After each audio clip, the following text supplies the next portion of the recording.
It's 6 o'clock on a Tuesday. The regular sub shuffle in. There's old Bathory sitting next to me, making love to Fallen and Jin. She says, "Pat, can you tell me a story?" I'm not really sure how it goes, but it involves marketing, profits, and release. It's why I tune into your show. La dee dee da da da, la la dee dee da da da. Tell us the numbers, you're the box office man. Tell us what bombed tonight. Well, we're all in the mood for some shit posting, and you've got us feeling alt-right. Now Nolan in the chat is a friend of mine. I give him movie advice for free. And he's good at handheld for an action scene, but there's some place that he'd rather be. He says, "Pat, this film school is killing me," as the joy ran away from his face. Well, I'm sure I could be a filmmaker if I could just get out of this place. La dee da da da da, la dee da da da da da da. Tell us you're the numbers, you're the box office man. Tell us what's wrong and right. Well, we all want to know if this movie bombed, and you got us feeling alt-right. La da da da da da da da da, and you got us feeling alt-right. Well, guys, welcome to Box Office Addict, episode 57. We've made it. We're finally here. We're finally here, you bitches. You motherfucker. You cocksuckers. You princes of YouTube. You kings of the new web. I'm so proud of all of you. You're like the millions of sperm that shoot out. And you all found the egg. And the egg is my heart. I love that comment. So I finally saw Ready Player One. I hated it. I didn't like it very much. Should have called it Ready Player Zero. That's what I'm giving it. It's a 0. Not good. So, if this is your first Box Office Addict, welcome to the show. Thank you for tuning into my weekly podcast live stream where I break down the weekend numbers and have a free-form discussion with the chat where we just talk about random bullshit and questions that I just get asked about movies and whatnot, or things going on with my life. I worked 53 goddamn hours this week. 53 goddamn hours. I'm fucking exhausted. I'm exhausted. I have 4 days off. I had yesterday off, I have today off, and I have Wednesday and Thursday off. This week, I will be posting my very late movie review for Lee Whannell's Upgrade. I have that video all ready to go. That should be uploaded sometime tomorrow. And I'm going to try to have a video uploaded by Thursday, before I have to go back to work from Friday to Tuesday. Got a lot of overtime this week. 13 hours of overtime. Now, that's pretty good goddamn pay, so I'm not gonna fucking complain, but I worked a 15-hour shift one day. Kicked my ass. Kicked my ass. But so is life, right? So if there's a reason I haven't been making many videos outside of doing the weekly Box Office Addict, which I was gonna do yesterday, I just didn't find time. Had too much shit to do. Had to do laundry, had to clean the apartment, make dinner, do a workout, because I never get to work out anymore. I pretty much only get to work out once or twice a week, and then I have to take the rest of the days off to go to work. But I figured this week, since I have 4 days off, I gotta try to catch up a little bit. So I'm gonna do a... Well, I still haven't gotten my fucking paycheck. I'm owed a fucking paycheck. I'm getting pissed off. It's been over 2 weeks. I get paid every 2 weeks, and my check should be here by now, so I'm pissed off because I got a good paycheck coming. Anyway. Yeah. All I've done is Box Office Addict for what, this last month? And I think Mission Impossible Fallout, I did that review, but outside of that, I haven't done anything. Upgrade will be a traditional review. Old school Please Rewind video, less than 10 minutes. Script, all that stuff. I'm going to try to do that more often. I'm going to try to do that for BlacKkKlansman and some other movies. I'm basically just going to try to get like 5-6 reviews out before the month wraps up or early next month so I can catch up a little bit, because I know a lot of you don't watch live streams, so you want to watch some of my just regular content, and I haven't been making it since I've been working. But I'm gonna get back on that. Hopefully the upgrade review does well. I think it's some funny stuff in the review. I think it's gonna be a really good review. I'm not done editing it, but I think you guys are really gonna enjoy it. I have a couple funny little bits in there, so I'm excited about that. That should be up tomorrow. But thank you for tuning in to the 57th episode of Box Office Addict. We haven't been getting as many views as regularly as we do for the last few weeks. I think a lot of that has to do with the difference between posting on a Sunday and a Monday, Tuesday. Typically, when I'd put a video up on a Sunday, the boost would be a lot bigger. You know, my Equalizer 2 episode has 5,000 hits. The Jurassic World 2 has 8,000 hits. The Sicario 2 one, all these 2s, have 3,000 hits. You know, but those were all done on Sundays. Ever since I've started doing Box Office Addict on Monday, Tuesday, the views have been falling below 1,000. The last, like, 3 episodes that were done on a weekday have all fallen. Like, I mean, they still get over 500, but I was averaging over 1,000 to, if not 3,000. So that's one of the crappy things about not doing Sunday. I don't think the algorithm is as much on my side as it was on Sundays. I think there was a big wave because people are looking up the box office numbers on Sunday, and I think less people are looking at it on Monday and Tuesday. I mean, it's not a spoiler review, Bathory. It's just going to be a normal review, so you don't actually have to watch the movie to listen to my review. And maybe one day I'll go back to like one of those half-hour video, like I used to do those half-hour reviews. I know some people miss that, when I would just do stream of consciousness, getting out of the movie. But you know, that's just, you just got to sit there, and that, I don't know, it was a little too ranty for my taste, in a sense. How you guys been doing though? And yes, I will talk about Mundane Matt this week. I was gonna make a video on Mundane Matt and just you know, milk the clicks that those videos have been getting. Everyone I seen who made a Mundane Matt video has like 100,000 views. So I was like, fuck, I should have made a Mundane Matt video. Well, with your competing with Kumite and the Ralph Retort air dates during weekdays, it's open skies in terms of live streams on Sundays. Unless Medicare's doing a Sunday stream. That would always screw me. But, you know, it's not like I'm really competing with the Ralph Retort, though, or with Kumite. I mean, I think we have completely different audiences. And anyone that could sit through the boring shit that is the Kumite, I don't really want to come listen to Box Office Addict. So, although the Ralph Retort's fine, but if there's not a more overrated show than the Kumite, where the two hosts are just completely boring, and when they don't have an interesting guest on, they have nothing of substance to say, and I'm very confused why people like that show. I mean, I guess when Jim and stuff's on, it's a good show, but I've never understood the appeal there. But Failure and Tonka, they're just so boring. So boring. You skipped your child's birth to be here? Damn it. I pity the fool that's Mundane Matt. What has he done that has caught everybody's attention? Are you asking me about Mundane Matt? He was exposed for false flagging, which he claimed to not have done. He lied for a long time, I guess now for like over a year, that he didn't false flag videos that were negative about him. And then he exposed himself on the Ralph Retort with Mr. Medicare and Keemstar, and showed that he had actually been flagging a lot of people, including people he claimed he didn't flag. So it pretty much took a big hit on him, and he claimed that it was because he was suicidal and he's been depressed and he gets angry and he's upset what people say about him, and that he's going to restructure his content and think differently about it, and that he's become a character he doesn't like to be. It's a fascinating live stream. It's about an hour. Well, it's probably longer than that, but the actual part where Keemstar shows up and just starts talking shit to him is amazing. I got a 6:30 class. Have a good one, bro. You too, Noel. You too, Noel. Yes, I've seen Cinefix. I know that channel, yes. Would you agree that The Two Towers is the weakest of the films for its slow burn pacing?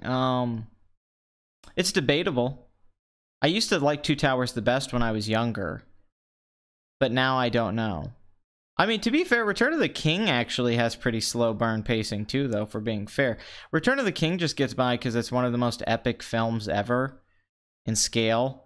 And there's sequences that go back to classic Ray Harryhausen stuff like the spider at the end, which is amazing. And it's a very operatic movie. So the best of Return of the King is an amazing movie, but it's over 3 hours, and the last 40 minutes is a drag. I think Fellowship of the Ring's the best constructed as a story, and I think it's the most Peter Jackson-esque film of it. It's got the most horror elements. But Two Towers does have the phenomenal Helm's Deep battle. And I mean, it's probably the weakest Two Towers, and thinking back in retrospect. But there's great stuff in it. But it's a middle film too. I don't know. I guess so. Yeah, I guess. But I don't think that makes it a bad movie. Return of the King still holds more momentum than Two Towers, and I still love the ending. You like the ending and epilogue? What the fuck crack did you smoke? The ending's fucking terrible to Return of the King. Objectively, it is bad editing. The editing's done to be a bunch of end scenes. They don't build off each other. All the flow of the movie goes out. As soon as Frodo wakes up in the bed, that movie loses all flow.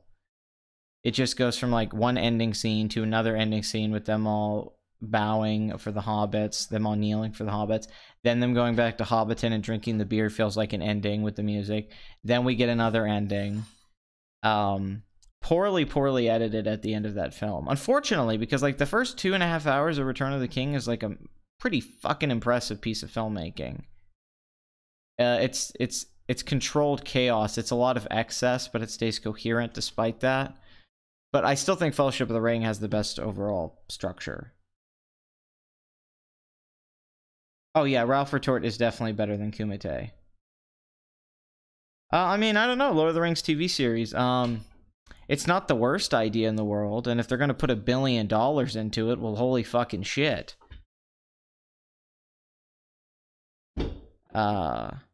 I mean, I don't mind them wrapping up the characters. I don't really have an issue on paper with the ending of Return of the King. It's execution. The idea of giving everybody a final scene is fine. It's just that the way that the music is cued and the way it's cut makes all the scenes feel like endings. So it's a series of finales. Instead of, these are the last few scenes before the finale. So it's just not very, it doesn't flow very well. It's very sloppy, considering how not sloppy the rest of the movie. It's almost like Peter Jackson knew he had such a great thing that he really wanted to put an end note on it, and he tried to overstate it instead of just letting an ending happen organically. So it keeps the whole Lord of the Rings trilogy from having a real, like, a final sweeping ending. Something that really kind of, like, wraps up very nice and subtle. It's very forced, like, this is the ending to this epic trilogy. You know, he puts a little bit too much of a stamp on it. He puts a little bit too much emphasis on it being the finale, the final. When the rest of the movie didn't do that, the rest of the movie just feels like you're watching another epic movie play out, and then at the end he tries too hard to wrap it up with this sense of grandeur from scene to scene, which I think was a miscalculation. I understand why he would fall into that trap, just because of the grand achievement of Lord of the Rings. But I think ultimately it does hurt Return of the King from being, you know, just a straight up, like, just great movie. It's a great film. It's an impressive film, but I definitely think it's too much. Where, you know, something like Godfather Part 2, I'd say, which is actually, I'd say, a very comparable film, pulls off its ending with Fredo and the whole end part and the flashback much better. I think you could have done... Return of the King's got a different kind of ending, but... I don't like movies that have, like, Dark Knight kind of has that issue too. Dark Knight has like 4 endings. You know, it has the ending with the Joker, then the Harvey Dent, you know, and then the Gordon speech, but you know, it has like 4 or 5 endings. So there's kind of that issue too. That can happen sometimes when you make a film, when you're making an epic. You could fall into the trap where you don't want to just wrap it up, and you keep having these endings. And I've seen that with a lot of big movies. Yeah, I agree. It could have just been on the director's cut of Return of the King. I don't know if Peter Jackson needed to do it in the original cut of the movie. I'm not even saying he had to condense it. I think he could have just put it together a little bit better. you know, the scenes shouldn't all feel like endings. They're great scenes on their own. Like, if you watch them as individual scenes, they're fine. It's just watching them in together, I think, is the issue in Return of the King.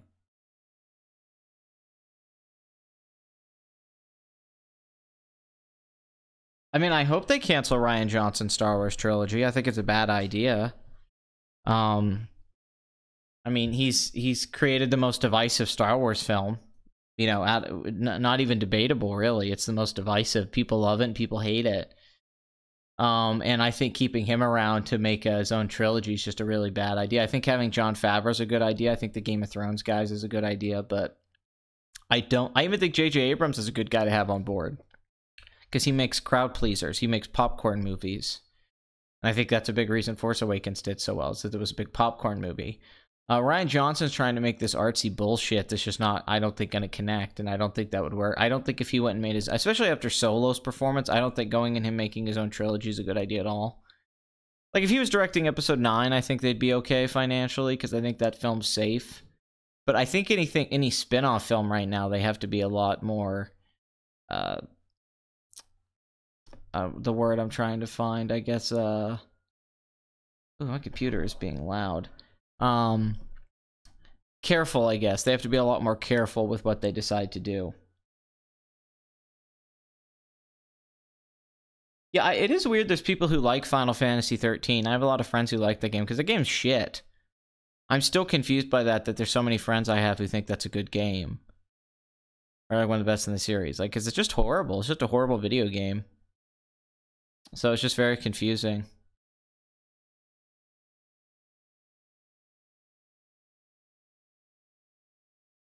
Is it possible, or possibly Frodo narrated wrapped up to endings that he's contemplating them with short flashbacks as he travels back in time? It just needed that. Yeah, it needed some kind of thing to keep them together in a better way. It needed to be, they all needed to be connected better. That's all it really is. The spin-offs are a safe way for them to experiment. I disagree. I would not say that it is safe. I say the spin-offs are a dangerous way for them to experiment. Because after Solo bomb, let's say they have 2 or 3 more bombs, that's just going to hurt the Star Wars brand. This isn't like Marvel, where they just have an Avengers film to recover, or an Iron Man, or an, you know, a Guardians of the Galaxy franchise or something. You know, they have the main series Star Wars films, which they said they're ending. So after a point when you don't have Luke Skywalker, and you don't have Han Solo, Harrison Ford's Han Solo, and Rogue One did well, but I disagree. I don't think it's a safe bet at all for them to experiment with those films. I think it would be nice if they experimented, but to say it's safe, no. I would say it's very dangerous, any decision they make with the spin-off Star Wars films. Not only for those films' individual performances, but for how it affects the Star Wars brand. I would say it's a complete opposite. With Final Fantasy 13, I tried to fool myself into liking it. It took me a while to realize how shit it was. That happened to a lot of people, Bathory. It's one of those things. Solo bombed because of bad marketing and production issues. It was also really safe. That doesn't mean that an experimental crazy film is going to do well, though. I don't see the logic in that at all. I don't think if they went and made some crazy experimental Star Wars film, I don't even know if that's what audiences want. I think we just want that. I think there's a reason Force Awakens did so well, and that was safe. And just a crowd pleaser. I think people want generic humor, jokes. I think they want, ultimately they want like Guardians of the Galaxy, but even a little bit more child-friendly. I think that's more of what people want. I don't think mainstream audiences really want an experimental Star Wars film. I have seen nothing to support that people want them to make experimental stuff with Star Wars. I mean, me personally, yes. Do I think that financially that's a good decision? No. I don't think Solo just had bad marketing. I think just the concept of a Solo movie was bad, but also nobody wants to acknowledge that the Star Wars brand's losing novelty, and it is. People are less interested in Star Wars. It used to be special because there was a lot less things to compare it to. There was less blockbusters came out back when Star Wars came out, the original trilogy. Even when the prequels were coming out, we didn't have as many blockbusters and CGI spectacles.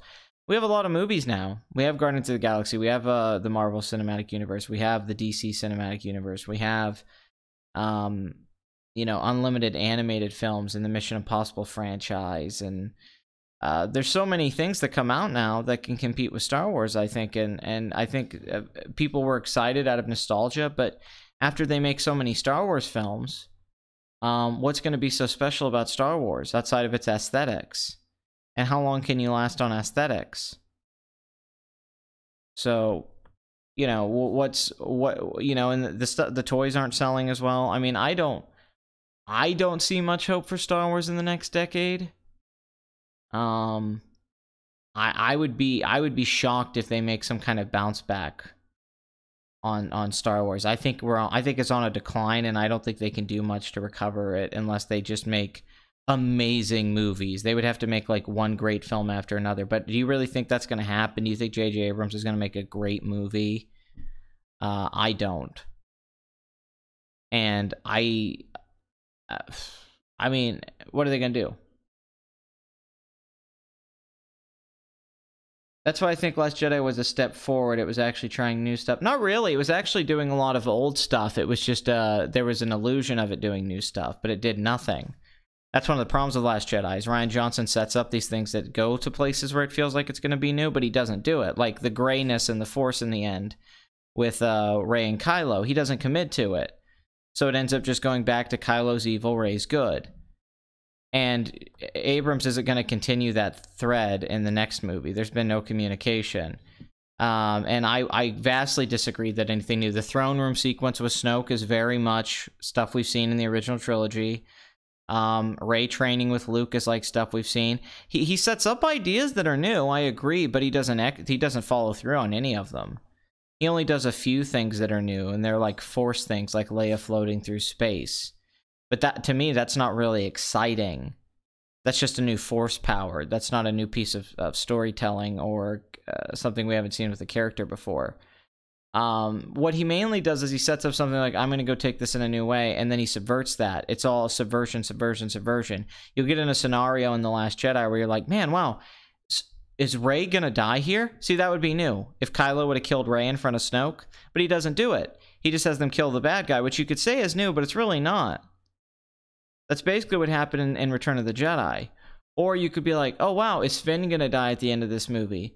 Well, then Rose saves him, and then Luke comes and saves the day, and it's like, well, this really isn't new. This is like stuff we've seen before in 1,000 stories before. This isn't anything innovative. The whole movie's that way. I mean, like, oh, the heroes fail. Poe and them fail. But the heroes fail in Empire Strikes Back. That was already an Empire. Luke failed in Empire. Han and Leia fail in Empire. So even that wasn't new. A lot of that stuff was already done in Empire Strikes Back. I mean, even the elevator conversation between Kylo and Rey is straight up from Return of the Jedi. So I didn't think there was much new. I thought there was conceptual things that were new, but I don't think Rian Johnson actually did anything new, except it was the first meta Star Wars film, that it was meta and self-aware about the Star Wars universe in a sense. But that, I don't think that's a good thing to follow up on. I think making a bunch of meta self-aware Star Wars films is it'll just make it come off like parody after a point. And then it won't feel like you're watching a new Star Wars story anymore. It'll feel like you're just watching people in costumes acting out. Really what George Lucas brilliantly avoided with New Hope was making it all come off silly and like it was people playing dress up, because it looked good. And there's a real like verve to the performances and what's happening in the movie. But I don't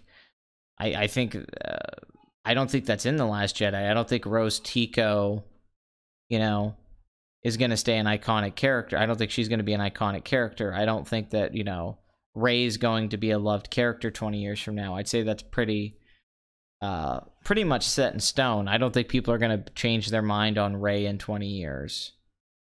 It would have been the same if Luke had shown up to fight. He ends up using strategy and wisdom to win, not force. Yeah, but he used strategy to defeat the Emperor in Return of the Jedi. He didn't use force in that movie. He throws his lightsaber down and accepts his fate to try to get his father to see the good. That was strategy. Luke didn't just use force. Once again, this has all been done before. That isn't new stuff. Luke walking out and using strategy. And what was his strategy, really? Was just hold them off for a little while until the people could get away and then disappear?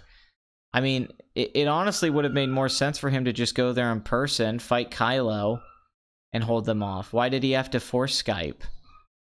Like, it's just so Rian Johnson can introduce a new Force thing to be like, look, this is new, but it really doesn't accomplish anything that different. Like, if Luke had went there, it would have been the same thing as if he would have went there through Force projection. And I know the idea is he's projecting this version of himself that he wants people to see him as. And it's Rian Johnson saying to the audience, this is the version of Luke Skywalker you wanted. And he's commenting on heroes and all that stuff. But really, a lot of that just comes off pretentious because it's not really that intelligently done. It's done in a very sloppy way. I mean, it's obvious what he's saying with that stuff. And I think you would have got more emotion if Luke had shown up with his long hair and beard and Leia had seen him that way. Not seen him the way that she would have liked to have last seen him. Or if Kylo has last seen him, says it was for Kylo. I think it would have been nice for Luke to show up and say, this is how I look now. Deal with it. I have to accept the consequences of my actions on the island. Luke couldn't go there. His X-Wing was destroyed. His X-Wing being destroyed was not established. They just show the X-Wing in the water. There's no dialogue about it in the movie. This was covered in Mahler's video extensively. It's not in the script, it's not in the movie, so you're writing the movie for itself. There's never a line of dialogue about Luke's X-Wing, there's never anything established, it's just a visual thing. If there had been conversations about Luke saying he was stranded and he couldn't leave, or that he didn't want to go with Rey, there would be more of an argument for that, but there's not. The movie doesn't even address it, quite frankly. It's completely ignored within the film because Rian Johnson didn't care to put more effort into the finer details, which is what fleshes a movie out a little bit more. Instead of just saying, oh, there's Luke's X-Wing in the water, which honestly feels like he was setting that up just to tease you to make you think Luke was going to show up in an X-Wing, just to subvert your expectations that Luke wasn't going to show up in an X-Wing, which I think is really bad writing. I don't even think that was done in a way to just show you that Luke's X-Wing was destroyed. I think that was showing you to make you think, oh, maybe, just so you would even think when the blast is shooting at the end, like, oh, did Luke show up in the X-Wing? I mean, not an X-Wing in his, I said fucking X-Wing. But yeah, it's an X-Wing, isn't it? But Luke but no, it's like, oh, it's Rey and the Falcon. And then we just get another Falcon chase sequence, and she flies through the thing, and it looks like Return of the Jedi. Too many shots were taken from the original trilogy in Last Jedi. He actually didn't come up with many new shot composition. I mean, he came up with interesting camera compositions, like the framing of some shots is really interesting, and the lighting.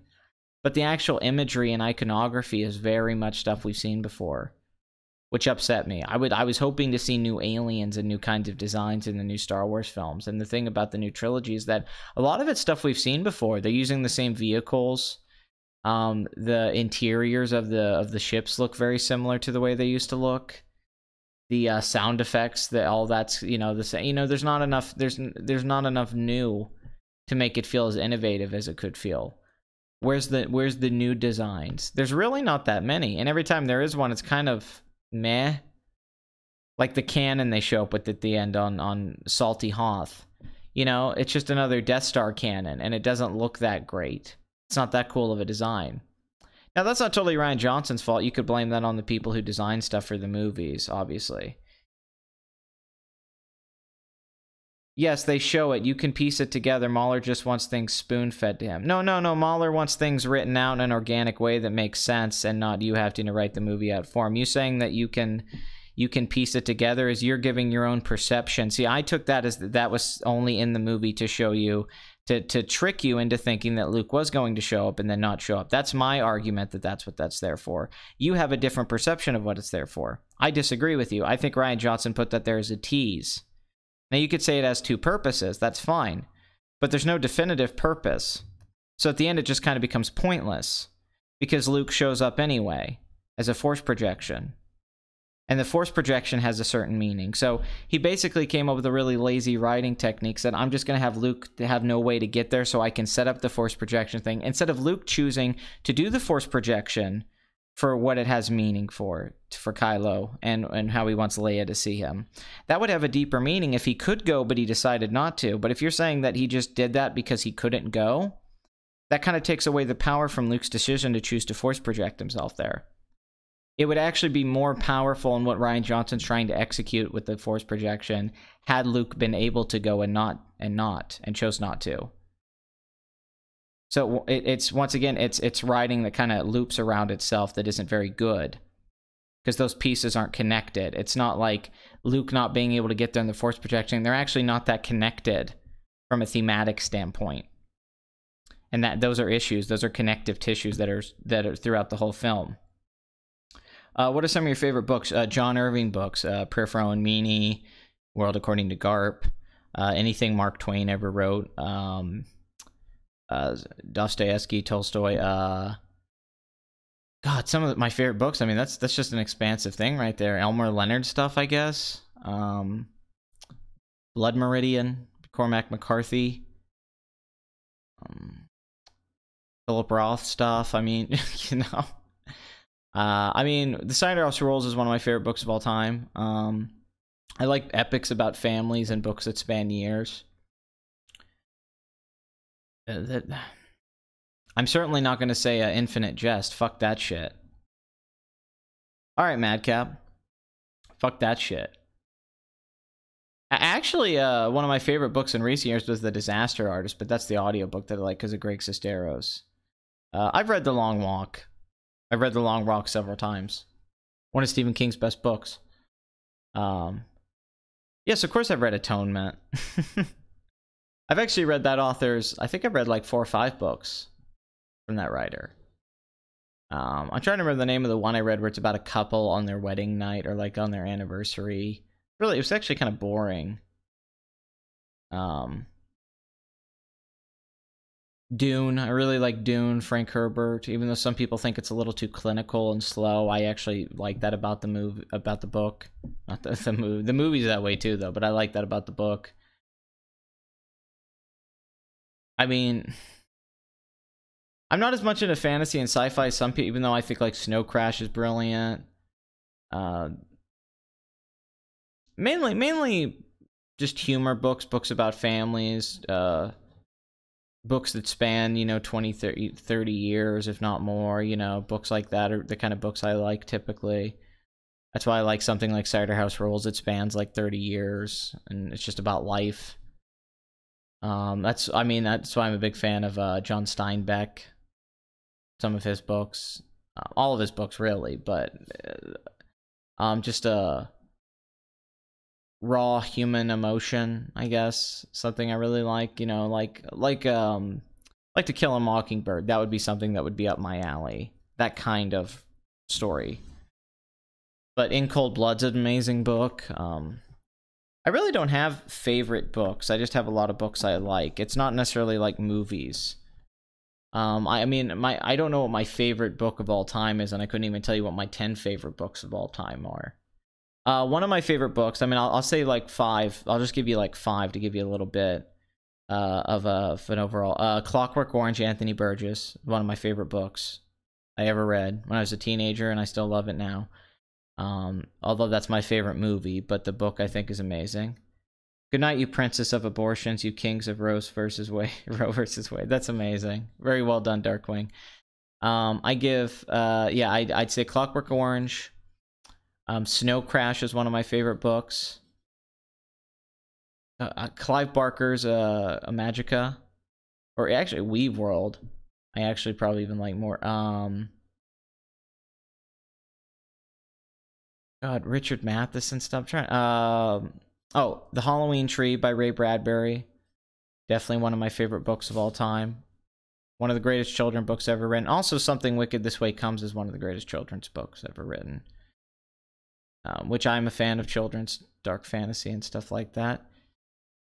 So, okay, let's say Clockwork Orange, The Halloween Tree, Something Wicked This Way Comes, Blood Meridian, and what should be number 5? Let me see. What would I pick as my like if I just gave you a general list? I mean, Cinematography Rules is definitely one of my favorites, but I'm trying to think of something I haven't said yet that I love.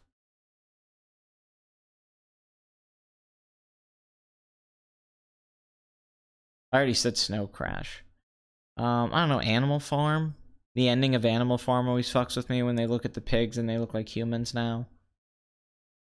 You know, but everybody kind of loves Animal Farm. Oh, Day of the Locusts. It's one of my favorite books. Homer Simpson. Before The Simpsons, Homer Simpson. But yeah, Day of the Locusts, phenomenal. Phenomenal book.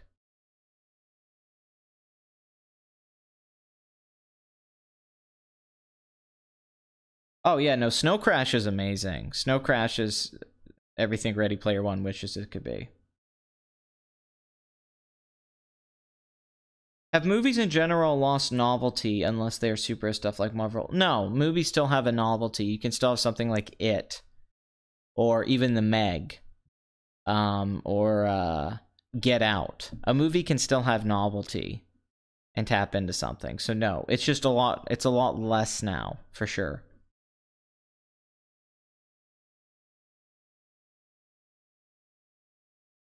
Oh, fuck Dean Koontz. Dean Koontz is shit.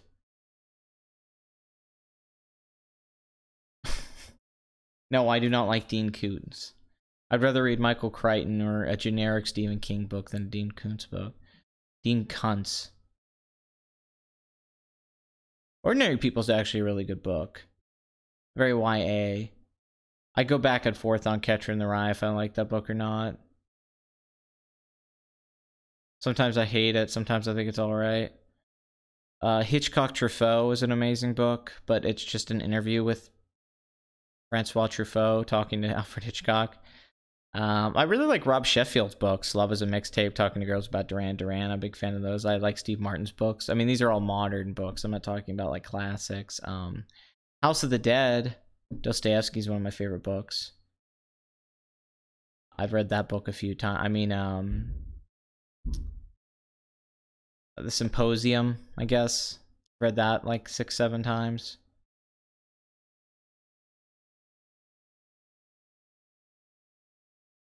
Joe Lansdale books, by the way, too, who's from East Texas. I'm a big fan of his books. I think he might be the most underrated living novelist, actually. See, Great Gatsby, I've never liked that much. I think its themes are too obvious. I see how it maybe had an impact on the 20s, but I think, yeah, the green light and him looking out at its money, that's so fucking cringe to me. I mean, the prose are great to The Great Gatsby. It does have great prose.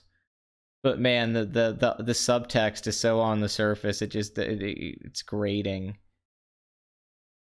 David Foster Wallace, the person himself I find interesting as a teacher, and the way he talks about writing in books, but his actual writing I'm not a fan of. I don't like Infinite Jest, and I don't like a lot of the stuff I've read, his essays and stuff like that. But the person I've heard in interviews, and that movie End of the Tour, I like David Foster Wallace. I think I would have gotten along with him, but I'm not actually that big of a fan of his writing. But I don't hate David Foster Wallace. Oh yeah, Dave Eggers. Yeah, Dave Eggers for sure. Very successful writer.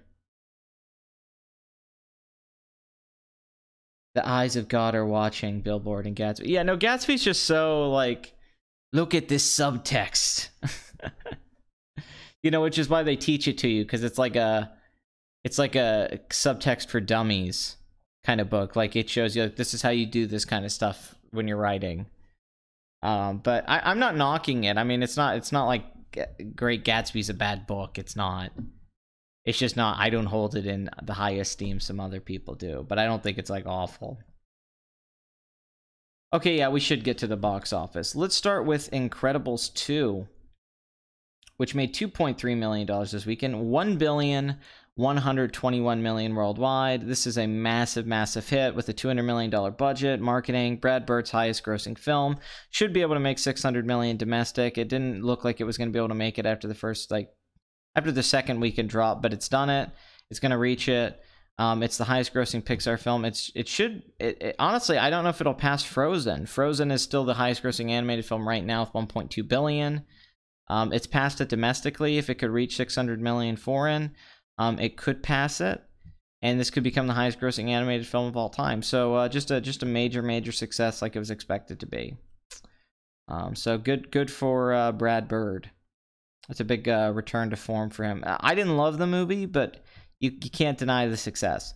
1.1 million for Jurassic World Fallen Kingdom, another massive success at 1,290 million worldwide. Should be able to make 1.3 billion.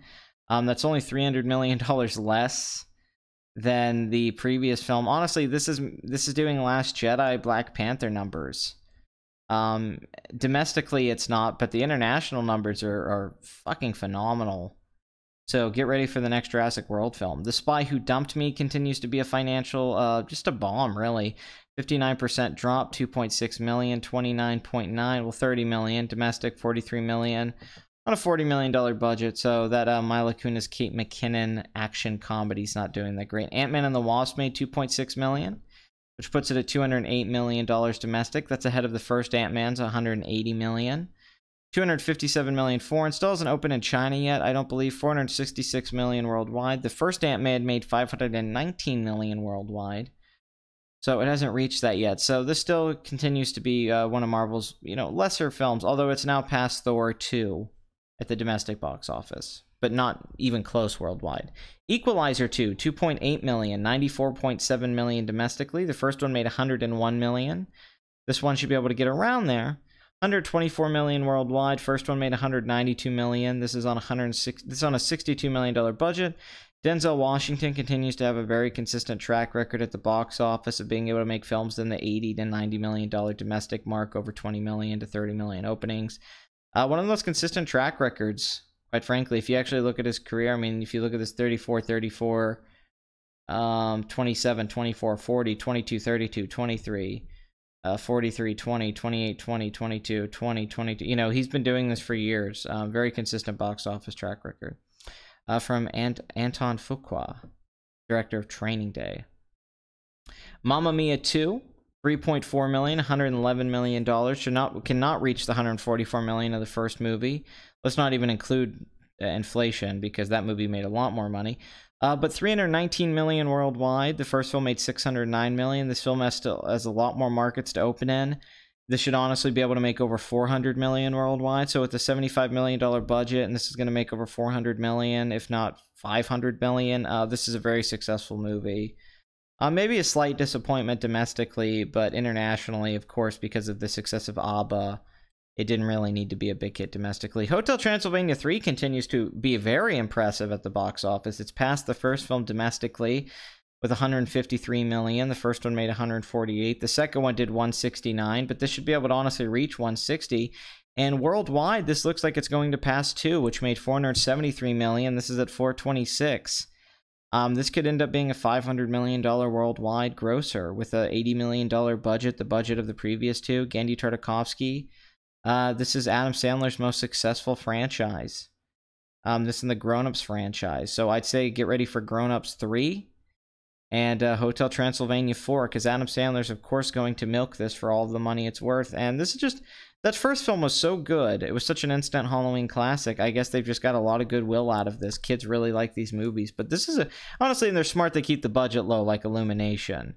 I mean, if this was a $150 million movie, this wouldn't look very good. But, they have a really talented animation director at the helming these. So Slender Man had a big drop this weekend, as expected. 57%, $4.8 million, $20 million gross on a $10 million budget. Well, 21 million, 22 worldwide.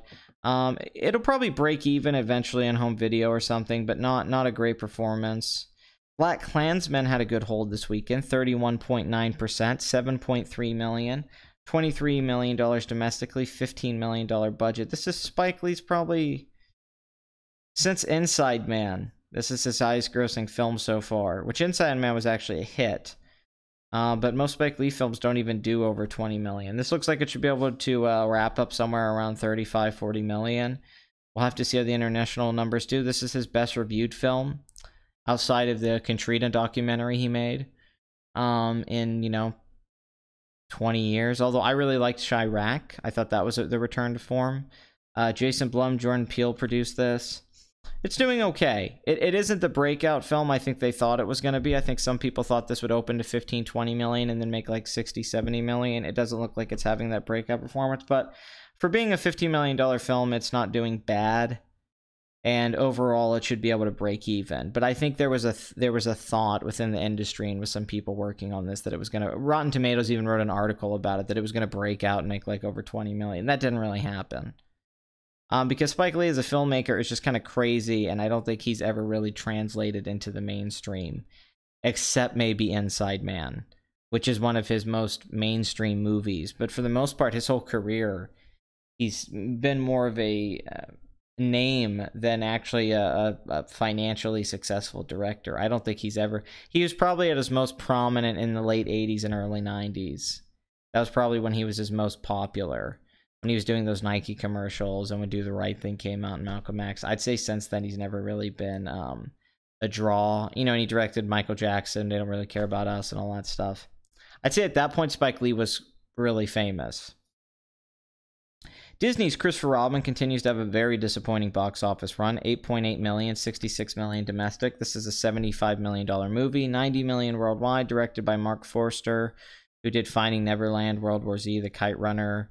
Screenplay Tom McCarthy, the guy who did Spotlight, Station Agent. Yeah, a lot of people thought this was going to be like a $250-300 million movie. I'd say a lot of this is just Winnie the Pooh is not nearly as popular as it used to be. This is so far really disappointing because these live action Disney films have been doing so well, like Cinderella and Maleficent and Beauty and the Beast and what have you, and this one's just not doing that great. Jungle Book. Alpha, from one of the two Hughes brothers, the directors of Menace to Society, Book of Eli, From Hell. And I really like Menace to Society. I think this film could have been a hit with different marketing. I actually want to see this film. This film reminds me of films by the director, I can't remember his name right now, unfortunately. He's the guy who directed The Black Stallion. And I think he did Call of the Wild, Fly Away Home. Phenomenal director. He worked with Francis Ford Coppola. Brilliant visualist. But this is an old classic adventure movie. You know, Kid in the Woods with his, you know, wolf. It got very good reviews. It has like 85% on Rotten Tomatoes. Albert Hughes' most successful film would definitely be, I'd say, Book of Eli. Very good directors technically. I hate Book of Eli, the script, but the visuals are amazing. Menace to Society was really good. Iconic even when you think about it. It's kind of a film that stayed, it's been parodied so much by like the Wayans brothers and other films. But yeah, I think this film looked good. I like the trailer. It looks gorgeous. It looks like my kind of film. Reminds me of those Disney films, travelogue Disney films from when I was a kid. $51 million budget. I just don't think they did a very good job marketing it and putting it out there. I think this could have translated and had like a $25 million opening if they had done some better marketing and really pushed it. But instead, it's just not really doing that great. $10 million opening weekend's not great. I don't think it'll make that much money. You know, maybe 25 million, 30 million if they're lucky. We'll have to see the international box office on this one if that's where it can make a profit. But with $51 million budget, I don't see it doing that well. But yeah, good reviews. Looks like a movie I would enjoy. Kind of unfortunate. I think it could have done better.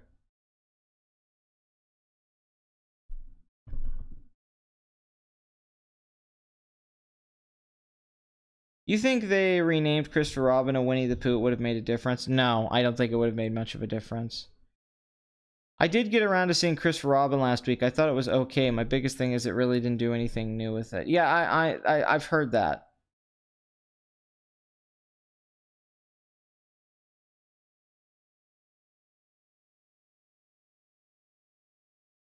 I mean, I would have preferred if Alex Garland had written and directed Ghost in the Shell. What do you think is better, John Wick or The Equalizer? Oh, John Wick. Not even close. Much, much better.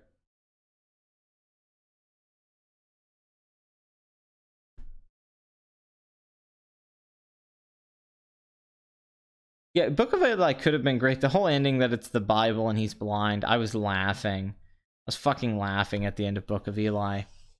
Yeah, what's with Danny Boyle leaving James Bond? What the fuck? You know, Danny Boyle was my pick going back to like 2011. I said this even before the Olympics that he did around Skyfall. I said Danny Boyle should direct a Bond film. His action scenes, his cutting, his photography. He was my pick for years. I mean, almost 10 years. I was saying like, oh, Danny Boyle should do a James Bond film after Sam Mendes is done. And then when they announced Danny Boyle and Daniel Craig, I thought, well, fuck yeah, great choice. And it made me excited for Bond 25 because Danny Boyle's such a great technical filmmaker that even if maybe the script was just okay, Danny Boyle's filmmaking would be something really new and fresh for a James Bond. I mean, if he did some Train Spotting type shit or even like 127 Hours type shit with that movie, it'd be incredible. I think he'd do an amazing chase sequence. But he left over creative differences. Complete shocker. Was not expecting that. You know, I mean, it's not like the Broccoli family's always had great relationships with its directors, but I was certainly expecting Danny Boyle to stay on with the paycheck and the pedigree of the film and that they were prepping it. It seemed like they were ready to start shooting.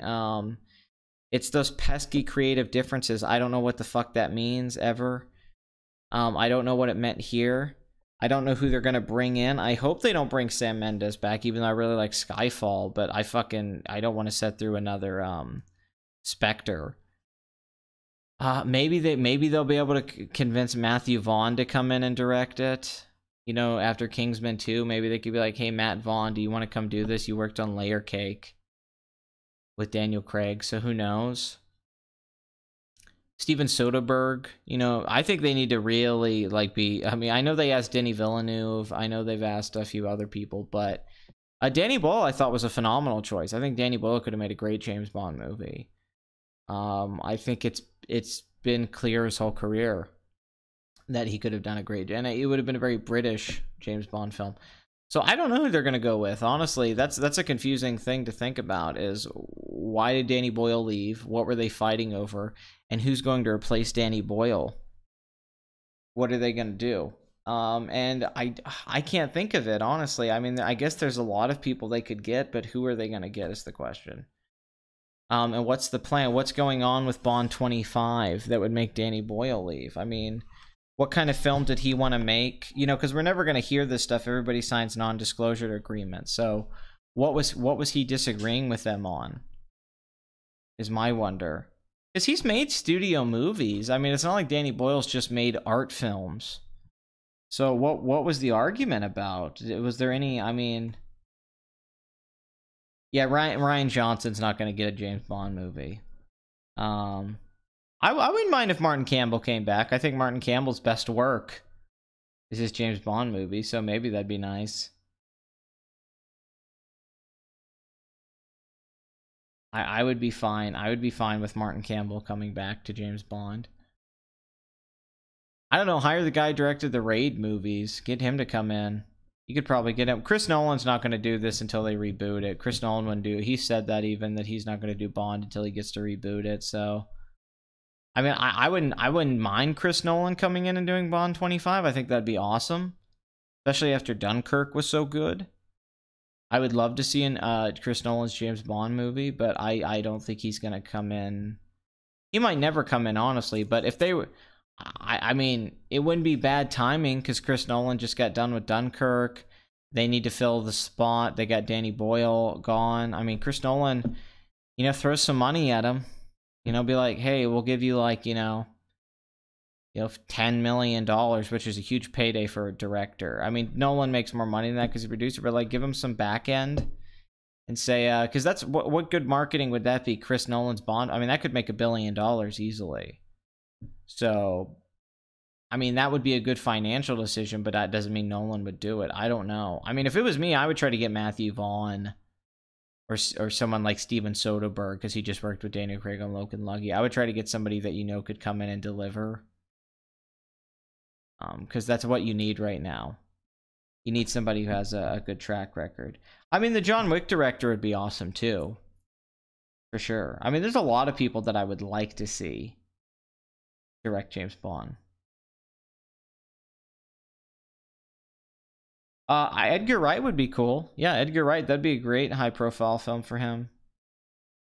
I'm totally pro Edgar Wright doing, it'd be crazy if they got, like, Peter Jackson.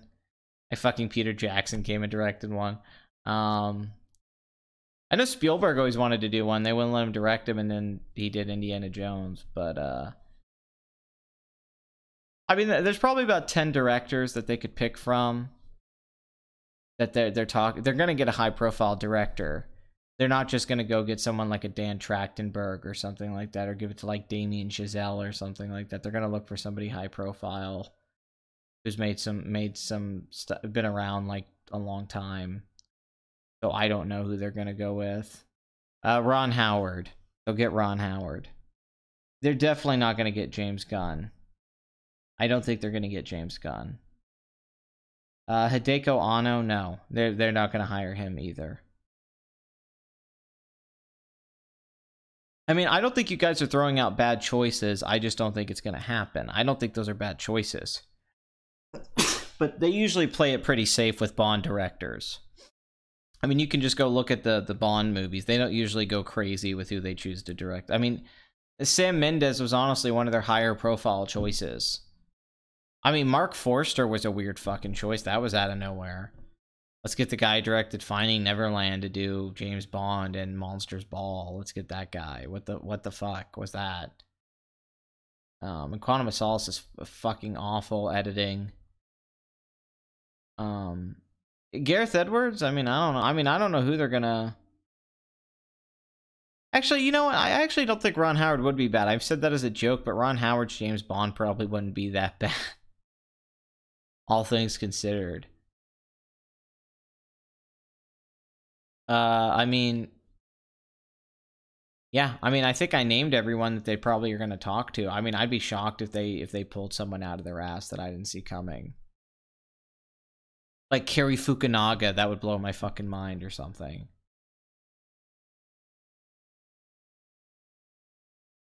Please don't get Paul Greengrass. Holy shit, I don't want that. Drew Goddard. I think Drew Goddard could be a good choice. Give him James Bond. Let him write and direct it. Especially after The Martian. He wrote that script. It got, you know, I mean, he's got a lot of traction right now. Matt Reeves would be a good choice, but he's still working on the Batman movie.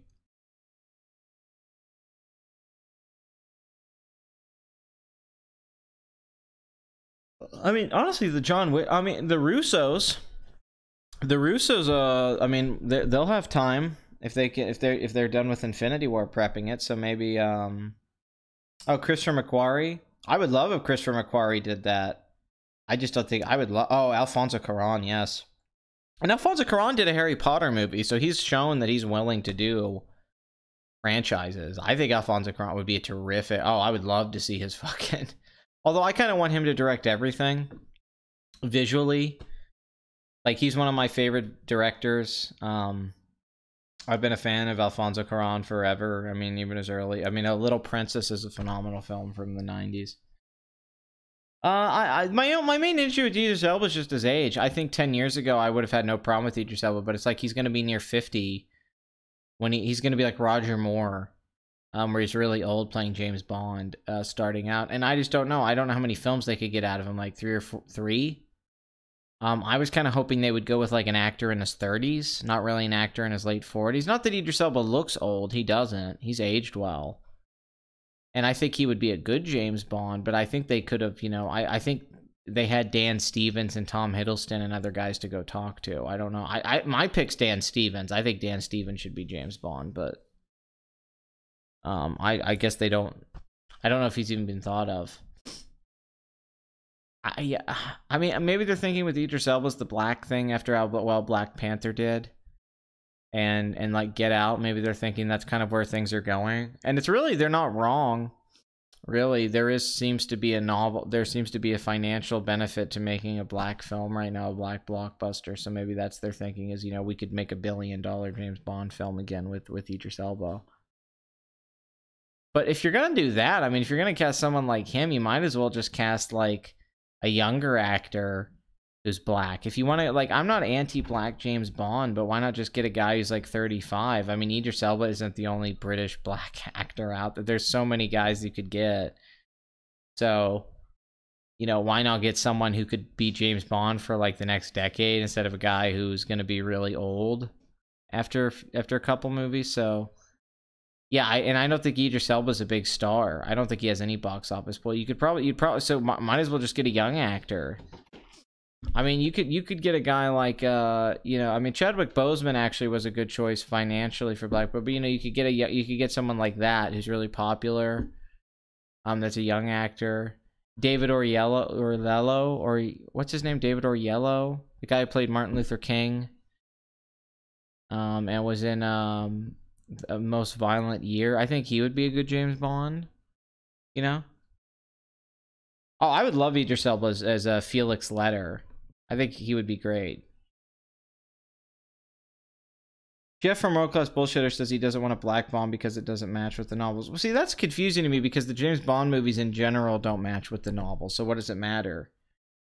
I would agree with him if the James Bond movies were anything like the novels, but excluding Casino Royale, the movie, which is very close to the book, none of the James Bond movies are like the books. Moonraker's nothing like Moonraker. The Man with the Golden Gun's nothing like the book.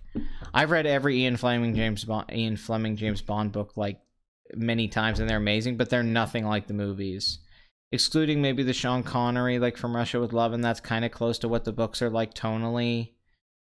You know, Dr. No, but for the most part, the Roger Moore era is nothing like the books. The Timothy Dalton era. Timothy Dalton is similar as a character, but the movies aren't. And the Daniel Craig only one movie, so I don't know. They're not loyal to the books as is. The books is like these spy thrillers that really get into Bond's head. The movies aren't like that. They've kind of become their own. They're more influenced by stuff like North by Northwest, the Alfred Hitchcock film. Or even some of his earlier films, honestly. They're more Hitchcockian than they are Ian Fleming. So I've never understood that, where they're like, well, it's not true to the books. It's like, yeah, but once again, the movies aren't true to the books. Honor Majesty Secret Service is very different from the book. So I mean, if it was more like Casino Royale and they were doing more direct adaptations, I would be so up for that. I mean, I would love a more loyal adaptation of The Man with the Golden Gun or Moonraker. Moonraker's a phenomenal book. But they don't seem to be going down that path. Ever since Casino Royale, they've been trying to write original screenplays, and I think that's bit them in the ass. I think Casino Royale really showed them, they're like, oh, hey, maybe it's a good idea to actually take some of the stuff from the book, like the torture scene, that's really good. And I think they could have done that with the other Daniel Craig James Bond movies, but they really haven't done that. They've been, you know, they bring in these guys to write the original, so I don't really know. I don't really think that the movies themselves are very close to the book, so I don't know. And what does it matter if James Bond's black? I don't think it's relevant. I think there was a point to that maybe at one point when the movies, but in the modern day, I don't know if that's relevant. I think James Bond could be black and it wouldn't really matter. I mean, I don't care, basically. If it's a good movie, it's a good movie. If Idris Elba was good in it, then that's fine. He's just not my personal choice for James Bond. I think there's a lot of people I'd rather see play James Bond. Tom Hiddleston, he was in that mini-series, The Night Manager, where he basically plays James Bond, and he's phenomenal. I'd also like to see Matthew Good as the bad guy.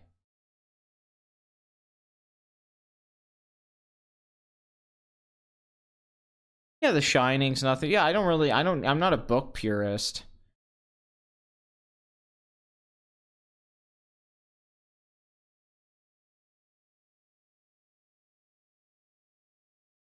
It just doesn't matter. It just depends on what the movie is, you know.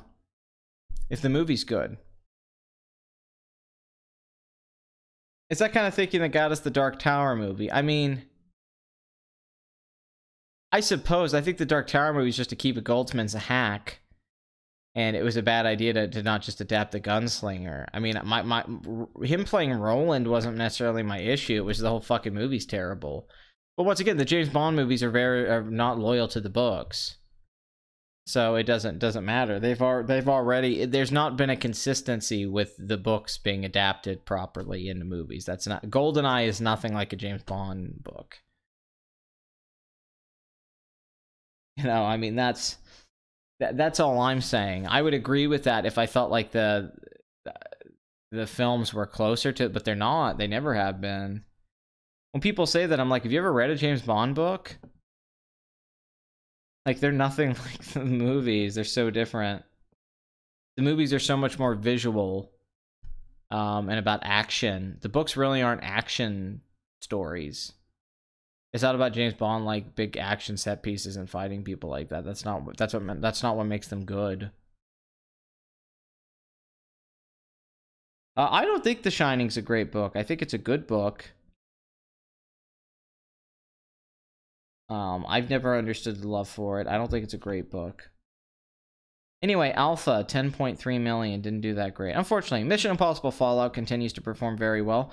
10.7 million, $181 million domestic, $178 million budget, 502 million worldwide, still has many markets to open in. So far, the film is looking like it should be able to make over $700 million worldwide, 200 mil domestic. This will become unadjusted with ticket price inflation, the highest grossing film of the franchise. Obviously, with ticket price included, adjusted, you would have to say the first two, then 4. Then this one's about doing on par with 5. It is certainly doing better than 3. Currently, it's tracking ahead of Mission Impossible Rogue Nation.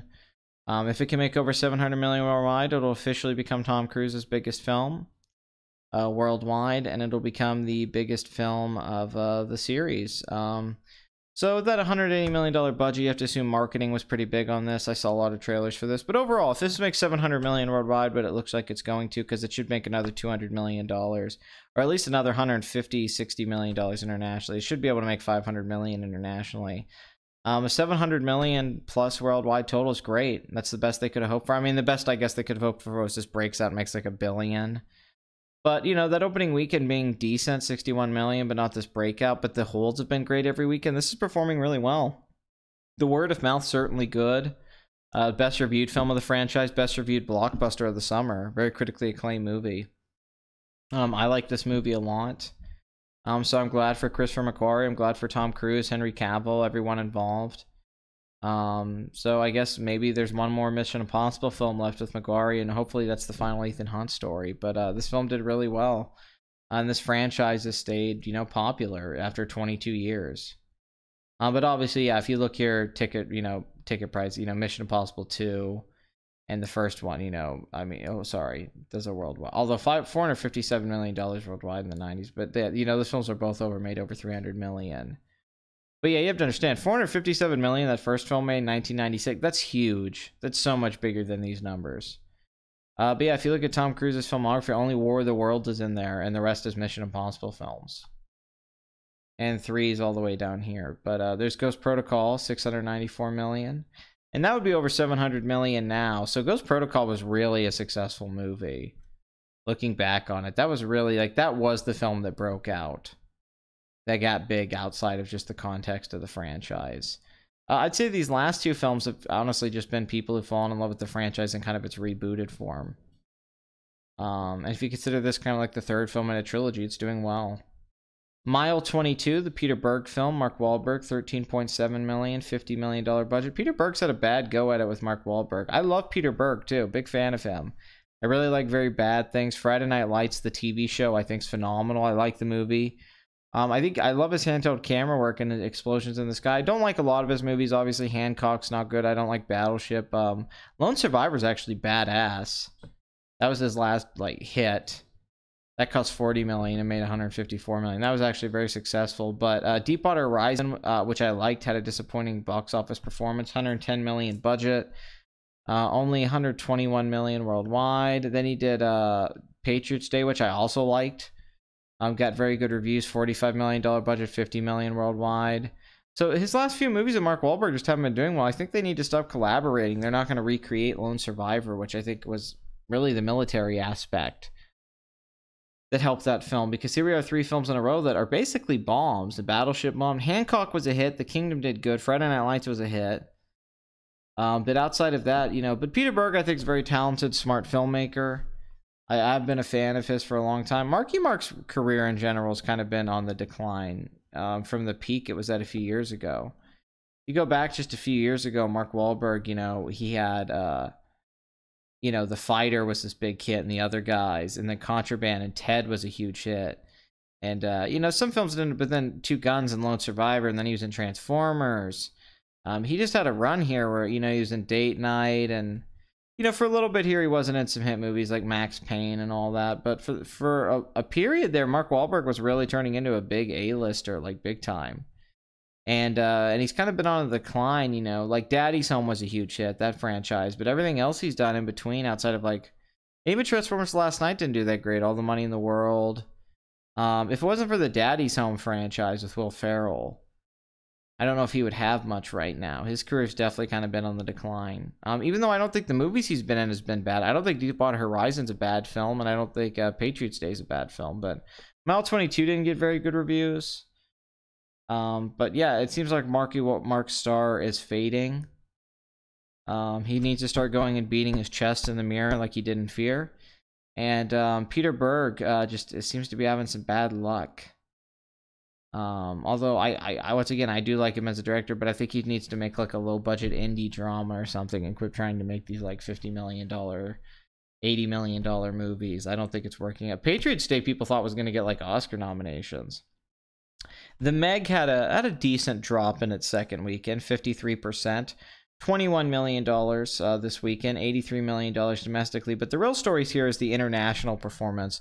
$232 million foreign, $318 million worldwide on a $130 million budget. This is from John Turteltaub, who of course directed Cool Runnings, the National Treasure movies, Three Ninjas, and a bunch of stuff.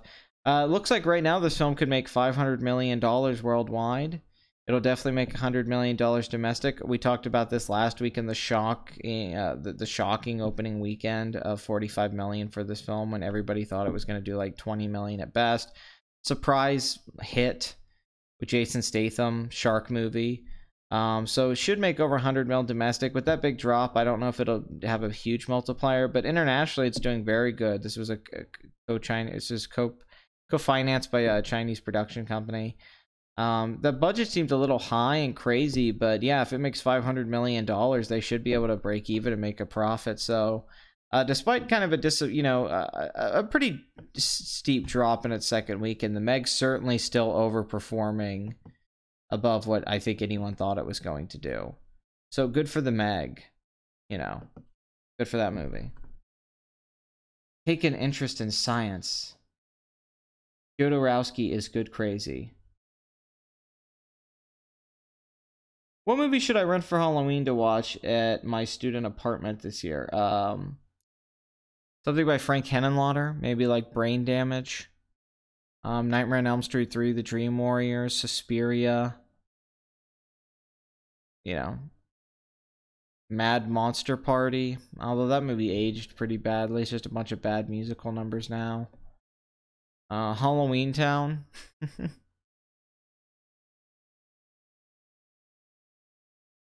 Trick or Treat is an awesome Halloween movie.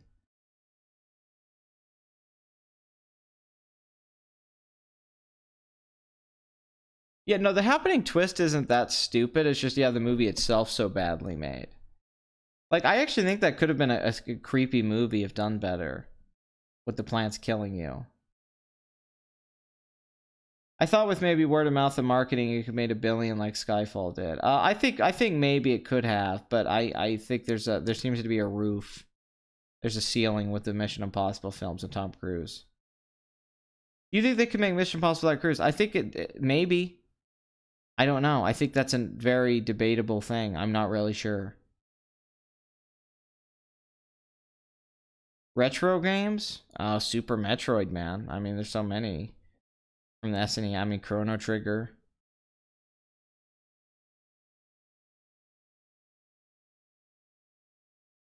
Hocus Pocus will always be my definitive Halloween. I also love Hocus Pocus.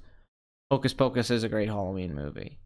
I mean, there's just a lot. Phantasm by Casacrelli. I mean, that's a really good Halloween movie. American Werewolf in London.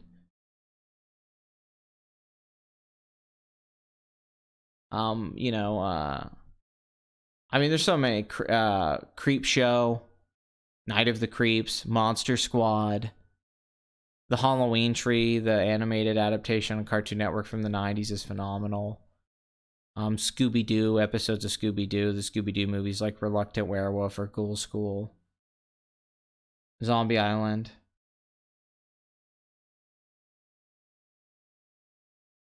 I think the Suspiria remake looks very good. Yeah, I love the Phantasm franchise, boy. The Sentinel Sphere. The fucking ball with the fucking blade in it that goes in your brain and like shoots your fucking blood out of your brain. Fuck yeah, dude. Fucking amazing. I've met like 3 of the actors from the Phantasm series. Love it. Great shit.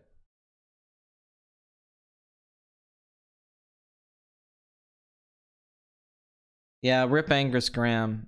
Graham, yeah. That was Angus Graham. It's Graham, isn't it? Yeah. We still got Reggie, though.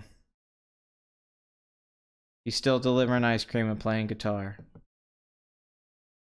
Alright, let's get to the box office addict film of the week. This was a surprise hit that got rave reviews from critics and became this, like... I'm just confused about this goddamn movie. I don't know where the fuck this came from. They tried to make this for 20 years or something.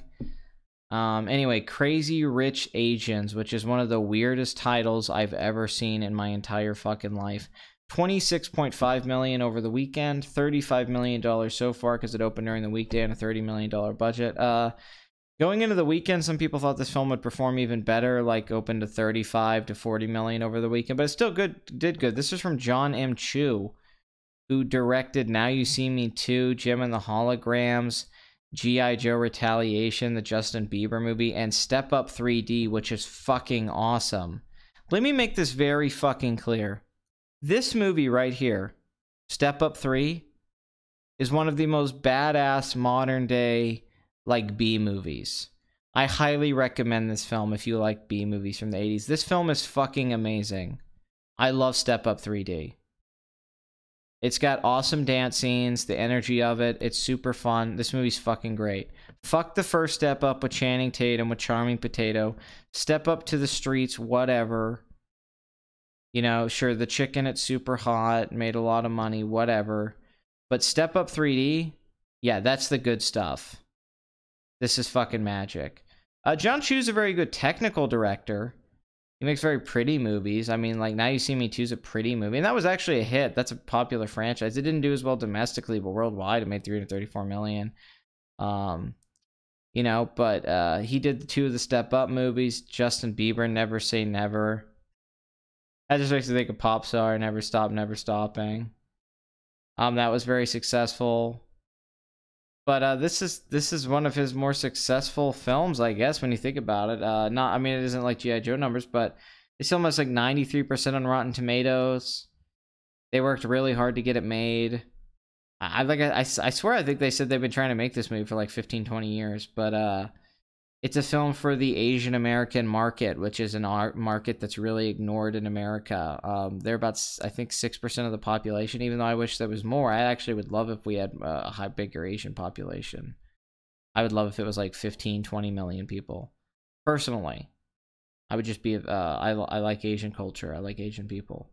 And I think they'd be good for the economy and our, you know, in general.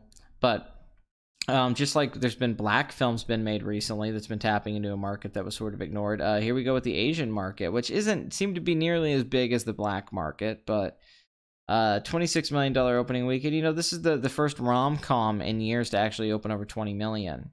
And we don't get many rom-coms anymore. You know, we get like The Big Sick, but they don't usually do well. It's kind of a dead genre, and I love rom-coms. I love the 90s rom-com especially. Something like Notting Hill.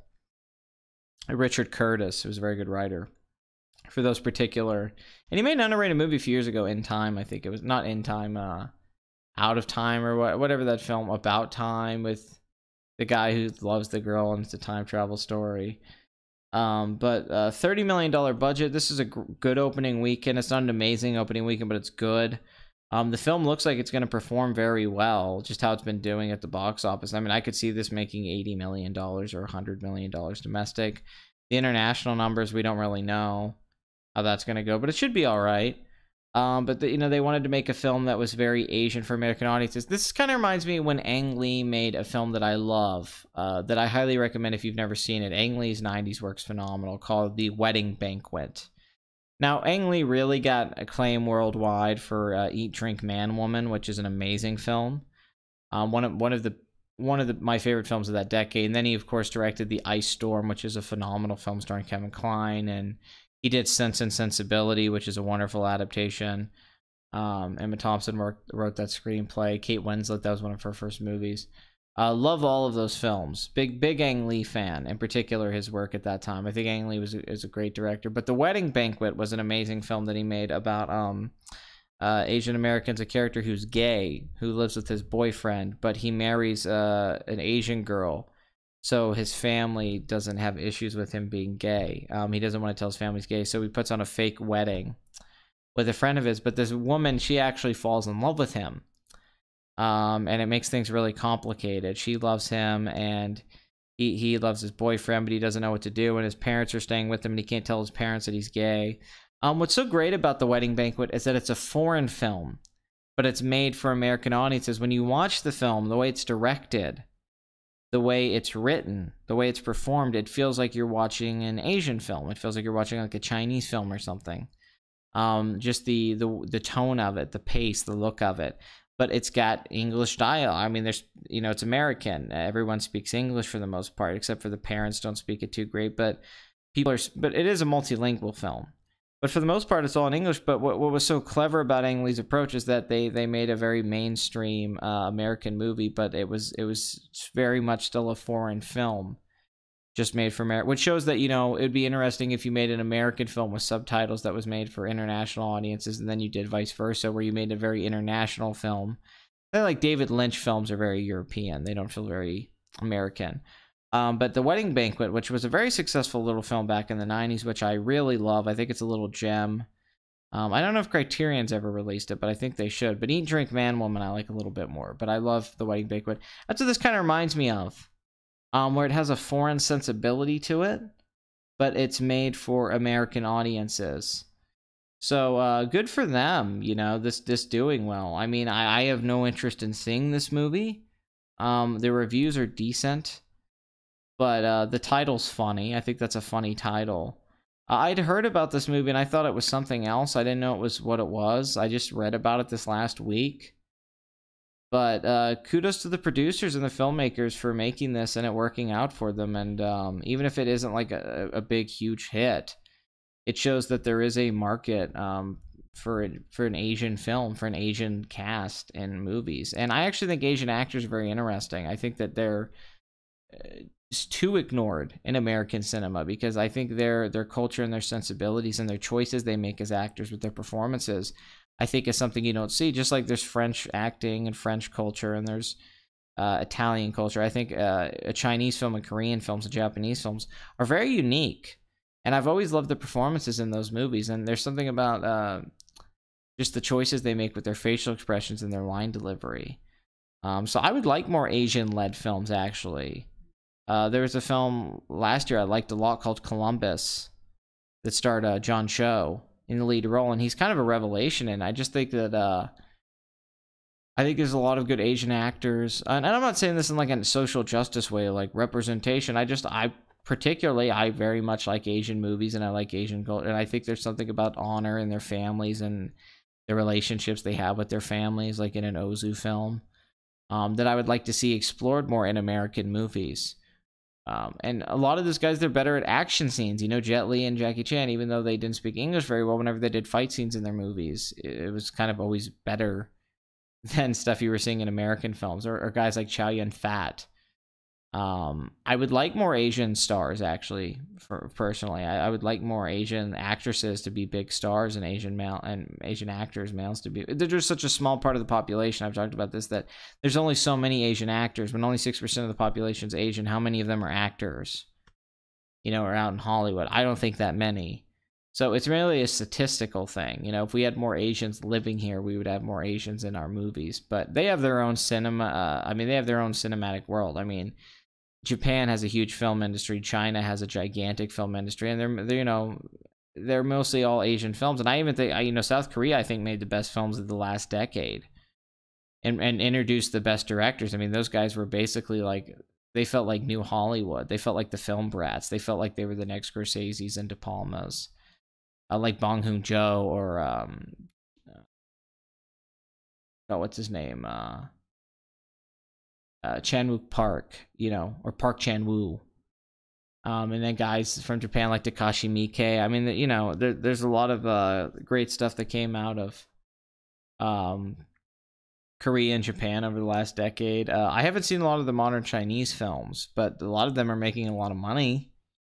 So yeah, this is a happy little success. This doesn't have that negative connotation. I don't know. This doesn't have that bad taste in my mouth, kind of like I felt with some other films that were kind of pushing the race thing.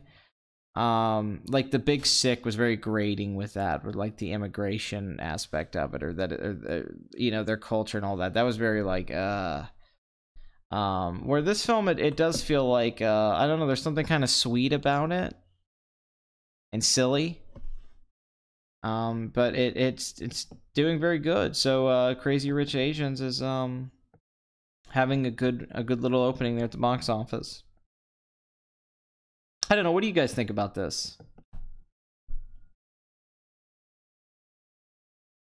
I agree. South Korean films are more interesting in general.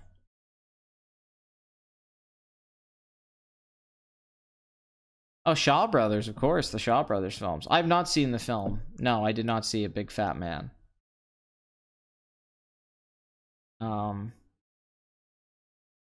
I haven't seen anything recently, to be quite honest. There's like 10 movies here I would like to go. I'd like to see Sorry to Bother You. I'd like to go see Three Identical Strangers again. I'd like to go see 8th Grade. I'd like to go see... I would have saw Ant-Man and the Wasp, for fuck's sakes. I haven't had to see anything. I've been working. Ocean's 8 is at 287 million worldwide, so it's right below 300 million. Let's see where Skyscraper's at. Skyscraper's at 292 million, so right under 300 million as well. Man, 8th Grade really didn't break out shit. That just kind of came and went from A24, didn't it? I thought they were probably expecting like a Lady Bird performance with that one. Like, no doubt on my mind after the reviews. That really blew up in their face. See if Solo's made that 400 million yet. Nope. See where Sicario 2's at? 72 million still. So that ended up not doing that great. It looked on the opening weekend like it was going to do well, but didn't really connect with people. Trying to see if let's see where Tag's at, I guess.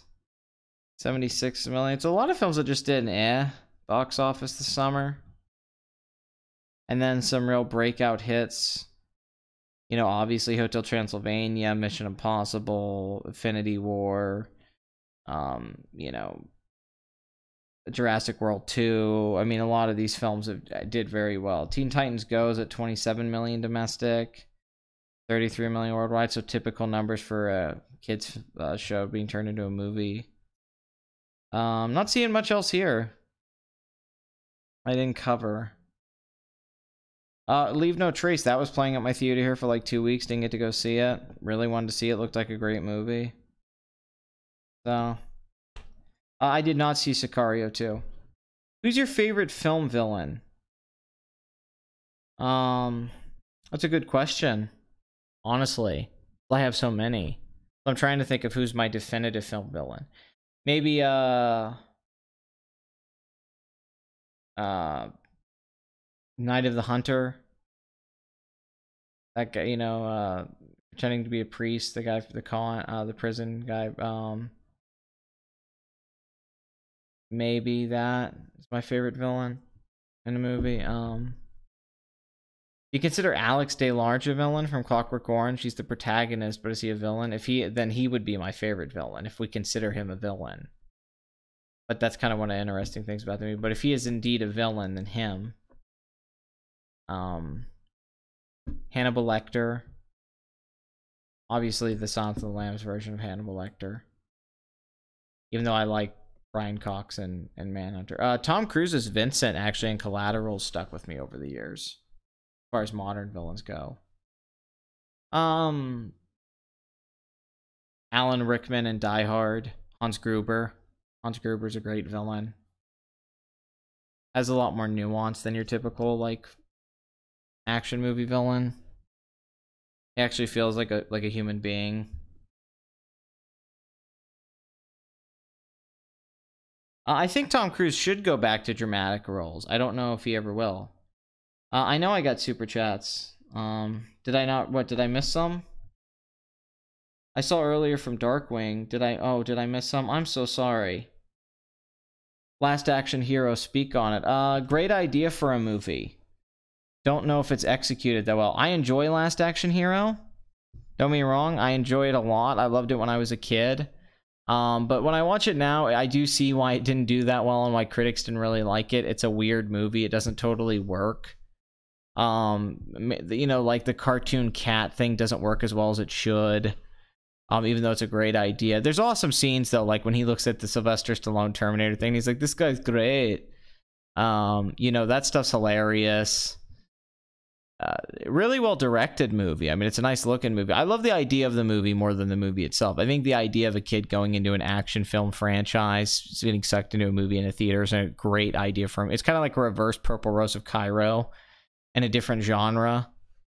But the movie itself is just all right. But I have a lot of nostalgia for it. On Infernal Affairs, is that the original Departed movie? Well, that's great. It's great. It's a more concise version of The Departed. It's, you know, really good screenplay, really good idea for a movie with two characters having double lives and trying to find out who the other guy is. Haunting. Really like it. It doesn't quite have the Scorsese flavor that The Departed has, but it's very good. The Raid I really like. I think The Raid 2, the last half hour is fucking awesome to The Raid 2. When he fights the baseball and hammer girl and fights the guy in the kitchen fight's amazing. But I do think The Raid 2 is way too long. But the first Raid, you know, I do like its simplicity. I think I would have enjoyed it more if there was actually less kung fu fighting, which sounds crazy. But the thing that my favorite part of The Raid is the early part where they just go to the building and they get trapped and they have the guns. And, you know, when it's basically Dredd, I think that was more interesting to me, was the idea of these guys, like it being more like a thriller or suspense movie, like them being trapped in this building and the guy being like, hey, kill these fuckers. And, you know, the idea is there's one guy they weren't expecting, he's a badass, and then we get these awesome fight scenes, and the fight scenes in the second half are amazing, and I wouldn't take anything away from them. But the part of the movie that was really interesting to me was that kind of like these people being trapped, like Wreck, or this really good film that's kind of underrated, I think, The People Under the Stairs, where this kid's trapped in this house. But I like that idea. I would have liked it, them just going up the levels trapped, trying to fight this guy, instead of it just being like these long fight scenes, even though I love the fight scenes. I think there was actually a better movie The Raid could have been. But it's great fight scenes. You know, obviously amazing camera work, so I like the film very much. I like the Raid 2's car chase in the final half hour more than almost anything in the first Raid. Like the final 45 minutes of the Raid 2 is fucking amazing. But yeah, the plot and all the stuff that happens for the majority of the movie I don't love. But it is a phenomenal action movie. It's definitely a big epic sequel, but I do think you could cut 30-40 minutes out of the Raid 2 and it would not hurt it whatsoever. If I missed some other super chats, I apologize. I only see those two. And then I see Glitch Mod. Suspect Zero thoughts. Actually, I'm not too familiar with it. Walk the Line. Walk the Line's okay. It's certainly better than that piece of shit Ray. What's your Arthouse cinema playing soon? I mean, a lot. I mean, right now they're showing like Black Klansman at a lot of them, but my retro indie theater, I think they're showing the Dollars trilogy here soon. What's Teapots? What's that? What are you doing an initialism for? I wouldn't say it was an acronym because it'd be Teapots, I guess. But what's the? I'm not. What I'm trying to think. What movie are we referring to? Yeah, the Terminator's a great villain. Of course. Hey Pat, the fourth and final rebuild of Evangelion would finally come out in 2020 according to recent teaser, 8 years after the previous one. 3.0 you cannot redo. Yeah, I don't like Ray at all. Ray's like one of my most like cringe movies. Although I like Taylor Hackford. A good director. No, the last fight to the Ray 2 is awesome. Should Jonathan Taylor Thomas make a comeback? Every girl had a crush on him when I was a kid, man. He was like the go-to guy for women when I was a kid. Girls love that little fucker. I'll Be Home for Christmas. I mean, maybe. I don't know if he's a good actor or not. I can't even remember. I remember the movies and, you know, Home Improvement, but I hated kind of everything he was in. Oh, People Under the Stairs. Yeah. No, People Under the Stairs is great. You watch it on shrooms. That's hilarious. No, it's great. I love that film. Isn't that Wes Craven? What did your super chat say, Glitchmod? Just tell me in the main chat. You don't have to, like, just tell me what it said and I'll answer it. Just repeat it in the chat. The People Under the Stairs, yeah, I love it. I mean, the couple's a little over the top, but man, what a creepy idea for a movie. A kid, and something about the kid being black that makes it more interesting to me. But the kid goes in with the guy in the house to break in and steal, and then he gets left. He gets left by the guy, and he's in this house with these fucking psychos. Fucking really creepy idea for a movie, man. Then when I was a kid, that movie scared the shit out of me. But it's really well directed. It's actually like a really well-made movie. And I like the idea that the kid goes back to save the girl. And that stuff, I think. Yeah, Wes Craven. Yeah, Wes Craven has a few of those little gems in there. You know, a lot of people think a lot of his films are bad, and that's true. It's outside of, like, Nightmare on Elm Street. People don't think he ever really made good movies. But I like a lot of his films. I actually think films like that, like, are very underrated.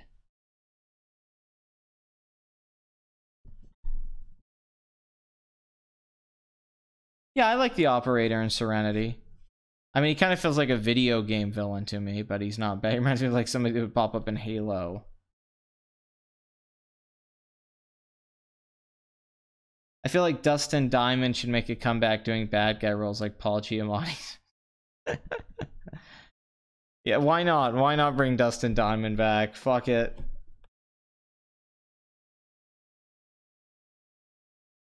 No, Shocker is fun. Shocker's fucking ridiculous. Oh, original Fright Night's definitely a Halloween movie. Yeah, for sure. I mean, I saw it at the theater on July 4th, but that's just because when they were playing it. But yeah, definitely a Halloween movie. My favorite vampire film of all time. I talked to Blood Money about that a few weeks ago. We were talking about how, like, it's just the best vampire movie. He rewatched it and we had like a 2-hour conversation just breaking it down. Like, yeah, nothing competes with it except maybe like Let the Right One In and Nosferatu. It's just so, like, Fright Night's amazing. It's honestly genius how Holland puts all the pieces together of classic vampire myth and then somehow reinvents them and does them. And Jerry Dandridge is probably the best movie vampire. Did you see the theory that Agent Smith is actually the one? I did not see that theory. I think I've read it before. But any theory for The Matrix, I don't give a shit. The Matrix sequels, I don't care. I don't think anything would make them better. I only like the first Matrix. So it's irrelevant to me. If there's something like that or the Wachowskis were trying to do something else, I don't think it would improve those movies.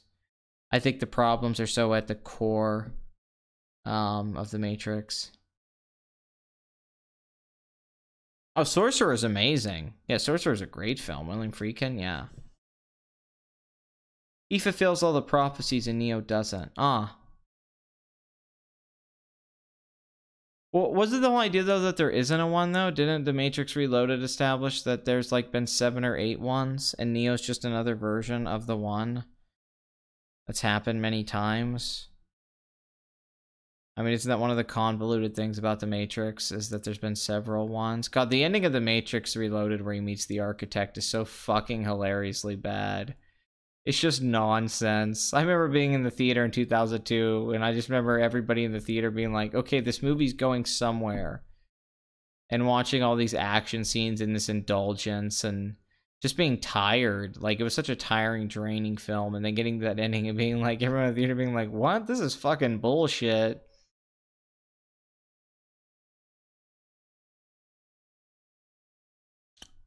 Yeah, the Animatrix actually has some good stuff in it. That whole prequel story about the robots, how they take over, I really like.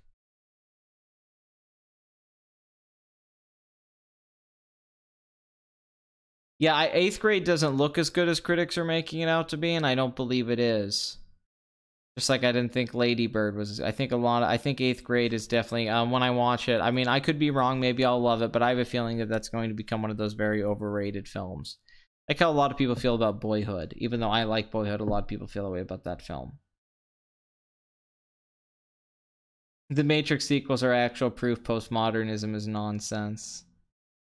That's not always true, though. Like, Twin Tarantino, like, Pulp Fiction's postmodern.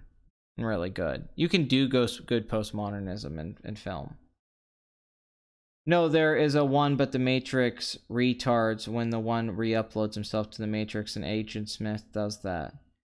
No, I much prefer you saying the Matrix retards when the one re-uploads. I think that's much more apt than it restarts. I think your description of it retards is much better. The Exorcist 3, it's amazing. It's one of the single most underrated horror films of all time. William Peter Blatty was a great writer. The screenplay to the original Exorcist, I think, is the best horror script ever written. And I think the third one, which he was involved, is amazing. Brad Dourif's performance is fucking phenomenal. Brad Dourif gives an Oscar-caliber performance. He should have been nominated, as far as I'm concerned. One of the best jump scares in all of movie history. Creepy movie, expands the mythology in all the ways that the second film failed to do. Shows that this Exorcist franchise did have potential. Really like Exorcist 3 overall. I mean, I wouldn't give it like a 10, but it's probably like a 7.5, 8 out of 10 movie. I think it's great. One of the best third films, honestly. It's out there. What about the rumors that John Wick is the Matrix remade? I definitely don't think that's true. Watch the video by Film Theorist on YouTube. I definitely am not going to watch that. I hate the Film Theorist and I hate his videos, so no. I'm not going to watch that video. Sorry. It's okay if you like it. I don't like the Film Theorist stuff. I think that's normie tier bullshit. I hate his editing and structure and how lame those theories are. And I just don't like that stuff. I hate that guy's voice. I just hate them, the people behind that channel, and game theories and all that shit. I don't think they're good theories. I don't think their arguments are ever good. I think they take stuff from the internet that other people said. I think they take like theories from the internet and just make a video with a bunch of cheap, crappy editing to get people to go, oh my god, this is so funny. Horrible jokes. They spend way too much time on something that's not as interesting as I think it is, as they think it is. So yeah, I'm definitely not going. In fact, I'm pretty sure I've even seen that video, the one you're referring to. But yeah, I've never liked any video from them. So I didn't hate the Matrix sequels at the time either. It's just going back to rewatch them now, where they're like, oh god. You know, at the time it was still like the spectacle of it was kind of like involving.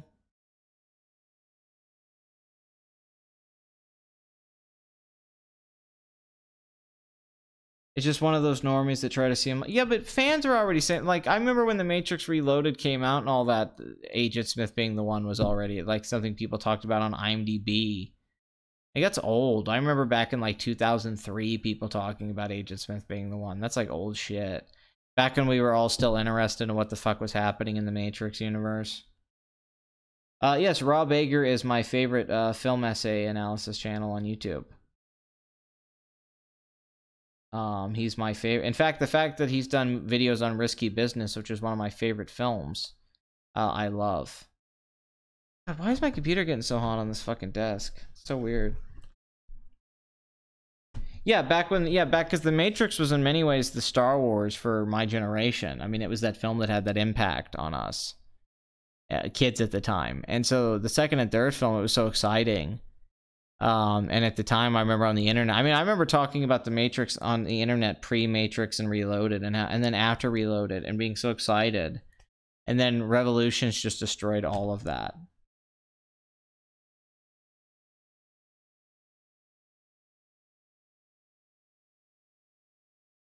I don't have thoughts on the rebuild of Evangelion films compared with the original Neon Genesis. I mean, they're okay. I'm not a huge fan of Eva in general. I like the first, like, 13, 15 episodes of the show. I like, you know, I like the animation. Risky Business 2, Joel comes back. I'm all up for that. Why not? I did like the Ghost Twins. Yes, the Ghost Twins were cool. There was cool characters in the Matrix sequels. According to Doug Walker, The Matrix is an overrated action glorified cartoon movie. I mean, the philosophical stuff and all that is lame in the Matrix. But yeah, it's not some glorified action cartoon movie. I mean, I don't know where he's... It's an action movie. It's no more cartoony than a John Woo film or films that it was influenced by. I don't really think it's that cartoon. And also, they create a digital world where they're allowed to do those things. I just rewatched The Matrix like 4 or 5 months ago with my girlfriend. She had never seen it. It holds up totally. The first Matrix still totally holds up all around. Of course Doug Walker doesn't like The Matrix. That's an easy film to be contrarian about now. A lot of people pick that film to do that with. They won't take the risk to actually criticize something that they would be like, wow, that's a... But then, yeah, he says Batman 89 is a great movie. Kiss my ass. Better than Dark Knight. Are you fucking kidding me? I want a Les Grossman movie. Yeah, I've talked about that. Tropic Thunder 2, Les Grossman. Les Grossman Presents. Where he's making Tropic Thunder 2 for Netflix.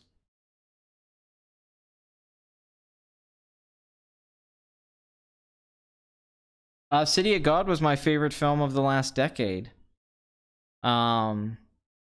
It probably isn't anymore. It's one of those films that seems to be, me and Blood Money talk. That's one of those films where everybody saw it the first time and it was one of their favorite films of all time. Like, this is the new Goodfellas or Godfather.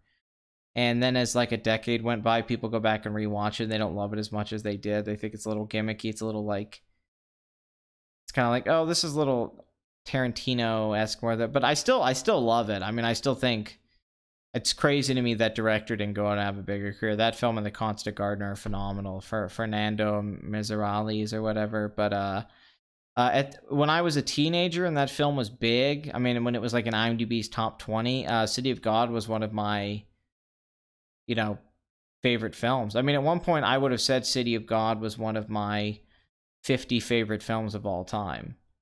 I don't know if I would say that anymore, but I still think it's a great movie. I mean, but to me, that used to be like, see, I don't think Batman 89 is awesome at all. I think Batman 89 is a really bad movie.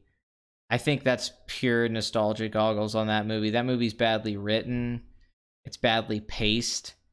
The action scenes are crap. It's got so many issues. It's ridiculous. I mean, the Joker scenes with Jack Nicholson are good, but like, I go back and rewatch Batman 89, I'm like, God, this sounds so boring and badly written, and everyone loves it, and I'm so confused. Like, it really doesn't hold up. I don't even think it was good then. I think it was just people convinced themselves they loved it. I don't think it was ever good. Batman 89 is just so shitty. Knox is a horrible character. Vicky Vale's a horrible character. Bruce Wayne's not established or developed at all. The let's get nuts scene makes no goddamn sense. Like, how did he know the Joker wasn't going to just shoot him in the fucking face? His whole plan's retarded. It's awkwardly directed. It's Tim Burton trying to do artsy bullshit. There's no scale to it. Gotham City feels small. The choreography and fight scenes is actually really bad when you go back and rewatch it. There's iconic shots, obviously, but yeah, if it didn't have Danny Elfman scoring Anton Furst stuff, I don't know if that film would be iconic at all. It's kind of like, it's actually a really sloppy film. It's very sloppily made. And I loved it. I mean, for 20 years of my life, I loved Batman 89, and I used to watch it all the time. And then every time I try to watch it now, yeah, it's not very good. But yeah, at one point I would have said City of God was my favorite film of the 2000s. And one of my like 50, films. Now it's probably, 150 favorite films, 100 something favorite films. I still love it. I still think it's better than anything Quentin Tarantino made in the 2000s. I still think, it's got Goodfellas aspects. I still think the directing was brilliant. I love the acting, that it was real people. I knock out Ned's a character. I still think it's a funny, smart, involving, good movie. In fact, I think it could have been longer. Every time I watch the film, it's 2 hours and 11 minutes. I'm like, this really could have been like a 3-hour movie. It could have been an epic. It could have been like 150 minutes to 3 hours. I mean, it really could have been. So that's even kind of a disappointment watching it now. I really think they could have had that Godfather scale to it. But I love the movie. I mean, maybe I'll talk about City of God someday. I need to watch it again and kind of collect my thoughts on it. Because Because every time I watch it, I love it a little less. But the first time I saw that movie was easily one of my favorite film experiences I ever had. Pat, it is not nostalgia when you can still revisit something and enjoy it. Yeah, but you wouldn't know that, though. If you're nostalgia for it, for how you felt about it, that would blind how you see the movie. Like, I love to watch Ninja Turtles 2 and still enjoy it, but that's a lot of it has to do with that I have a relationship with it when as a kid. That's exactly how nostalgia works. That's literally how nostalgia works. You watch something that you loved as a child, and you have this love for it as an adult because it meant so much to you when you were a kid. It takes you back to feelings you had because those feelings are so ingrained in who you are. So nostalgia would definitely be a big factor. And I don't know how you could say that Batman 89 does not have a nostalgia factor to it. I'd say that's one of the definitive nostalgia films where people saw it as a kid in the 90s and late 80s, and a lot of people loved it as kids because we didn't have a lot of superhero films back then or any Batman films like that, and that was considered dark then. And you go back and watch it, and it meant a lot. I mean, it was a big movie. It was a VHS movie at that time. It's like Indiana Jones, Star Wars, Batman. I mean, you know, everybody watched Batman 89. So I'd say nostalgia is a huge factor in that film. That's just not how nostalgia works. I mean, that happens with me with plenty of films that I loved as a kid, and I watch them now, and I'm like, you know, if I'm being objective, really looking at them from a writing standpoint, I love them bad, but I still love watching them. Like, I still enjoy watching Batman 89, but it was such a big deal to me when I was young.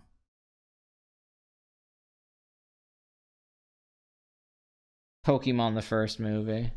Mewtwo. What is my purpose?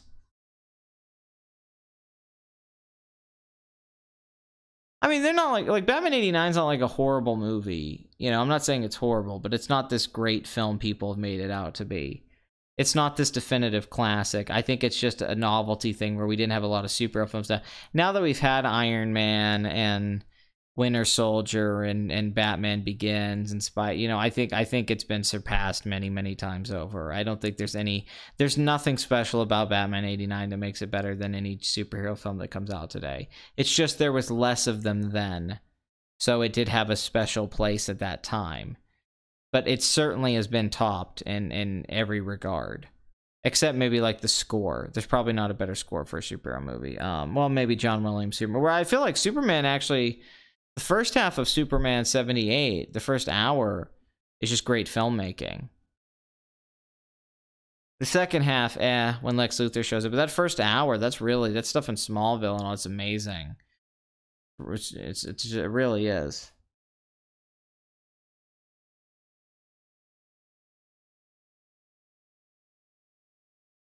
Revenge of the Sith compared to Batman, I think that's a very good comparison. Oh, no, Ghostbusters holds up. Yeah. No, Ghostbusters holds up amazingly well. Ghostbusters is a classic. That's just a great movie. I mean, even if you go look at the reviews, Batman 89 was never this acclaimed film. Batman 89 was like, always got mixed reviews. It was always it was just audiences loved it and a lot of people, but it was never this like acclaimed, considered brilliant movie. And I think, you know, Kevin Smith's commentary, I think, is the best. This where he loved the movie when it came out, and then you hear him watching it with the guy now, and they're watching it, and they're just finding so many problems with it, and realizing how much of a slog. I think there's a difference between nostalgia and legit appreciation. Nostalgia is more shallow and fleeting. It doesn't last long. You won't continue to revisit something on nostalgia alone. I disagree. I think that's completely wrong. I think nostalgia can last your entire life. In fact, I think you can keep seeking nostalgia. That's what Woody Allen's film Midnight in Paris is about. Gale's character, Owen Wilson's character, keeps nostalgia before he has to realize that it's kind of a trap you fall into, that if you live in nostalgia, you never make progress. Nostalgia is a wonderful feeling. You don't even just get it from watching art. You can get it from an experience. You'll be doing something, and it'll bring back a feeling that you haven't felt in a long time. And even a new movie can bring out nostalgia. So I disagree that nostalgia alone can't carry a movie over. I've done it. Just anecdotal evidence, but me myself have carried a movie for years off nostalgia. there's still movies that I enjoy watching simply just because they meant so much to me when I was a kid.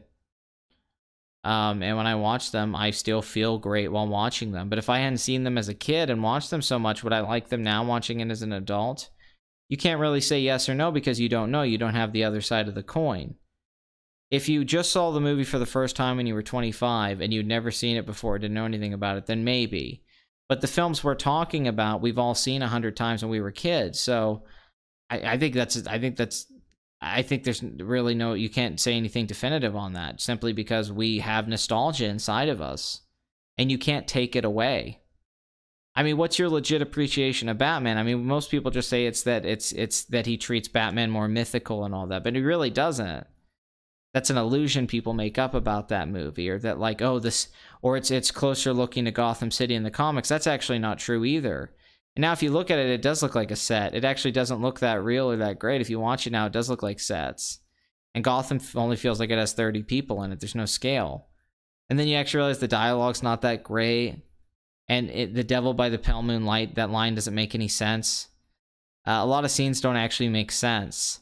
And it's just kind of a generic revenge story about a guy's parents getting killed and wanting revenge for the guy who did it, and this gangster wanting revenge. It's actually a very generic Hollywood movie screenplay. And then, you know, I mean, you're going to say Knox is a brilliant comic sidekick or Vicky Vale's a brilliant character, because, dude, come on. Come on. The Prince soundtrack, I mean, there's just so many things about it that don't work. I mean, like I said, it's not a horrible movie, but I don't know what there is that's so brilliant about Batman. I mean, the last 15 minutes is pretty good, although the gun thing with it's fucking stupid, but the last 15 minutes is pretty entertaining. The opening scene's really fun.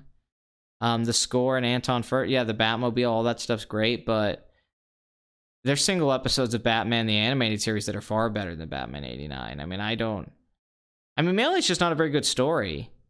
It's not even that it's like a badly made film. It's just not a very good story. And it's not like the acting's brilliant. Michael Keaton's good and Jack Nicholson's good. Everything else, nobody's great in that movie. I mean, the thing is, there's just some famous Jack Napier scenes that are kind of good. The scenes with Jack Napier are actually pretty good. That whole gangster story, that stuff, and the way it's lit and all that, him coming out of the shadows with the makeup on, that's good stuff. I mean, I'm not going to deny that's good stuff, but overall, I mean, I'd say Beetlejuice is a much better movie. Pee-wee, Edward Scissorhands, Ed Wood's certainly a better movie, but I think that, you know, you can get upset about it, but nostalgia, it's ingrained in you having nostalgia for that film, and I think nostalgia alone can be overwhelming. I don't think it just fleets away. I don't think it goes away so easily. I think it can. Yeah, Let's Get Nuts is a horrible sequence. That's a horrible, horrible scene. Holy crap, is that a bad scene?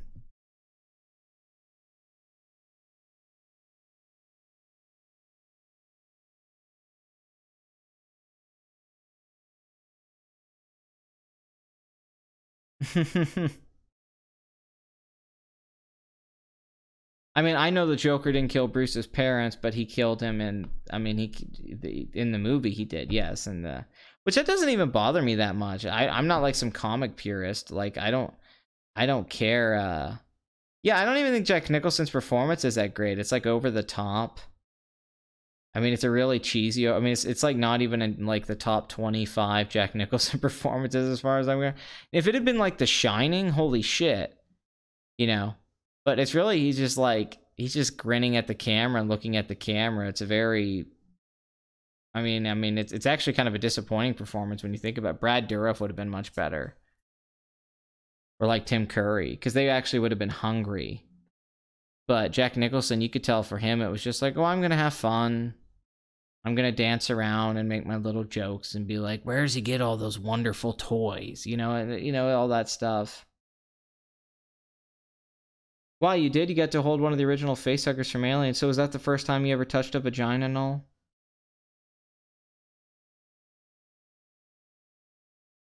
He's directed music videos, Tim Burton. I don't know how many he's directed, though. I know he did a Killers music video. Oh, Jack was phoning it in, no question. I mean, if it wasn't Jack Nicholson, it wouldn't be really phoning it in, but yeah, we know what Jack Nicholson can do. So that's no reason I would consider it phoning in. Jack Nicholson's one of the greatest actors of all time, and that's not one of the greatest performances of all time. It could have been. Oh my god, Jack Cack, you motherfucker. Motherfucker. See, Noel's laughing, but he's only laughing because that really cut deep because it's true. And it cut deeper than any vagina he's ever stuck his fingers in. What would Brad Bird's Superman have been about? And would it have been way more money than Man of Steel? It definitely would have made more money than Man of Steel. I don't know what it would have been about, though. Oh, Star Wars Resistance? Yeah, it sounds like shit. You want to get nuts? Let's get nuts.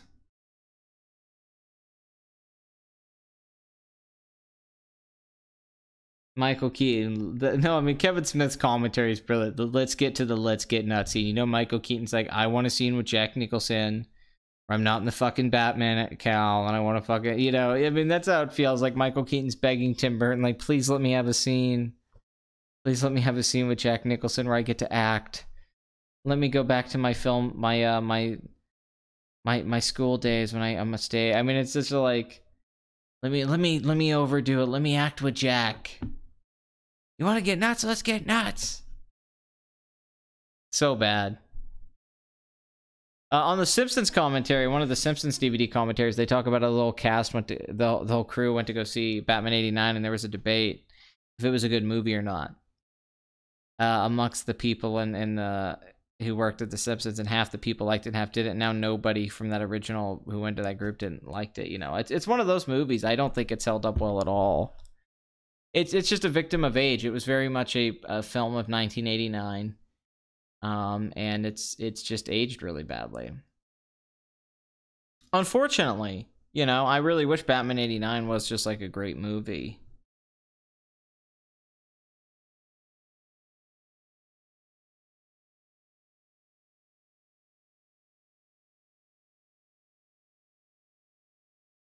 Michael Keaton might have done stand-up comedy at one point in his life. I don't know.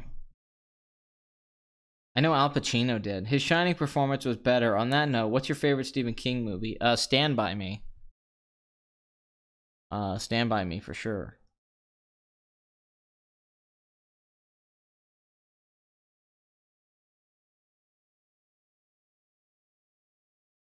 That's a problem about Batman '89. There's nothing really great about it except Anton First and Danny. Like honestly, like there's not really great scenes. It's not really a great story. It's not really like the acting is amazing. It's not really like the action scenes are. There's really nothing great about it. It's just kind of a movie.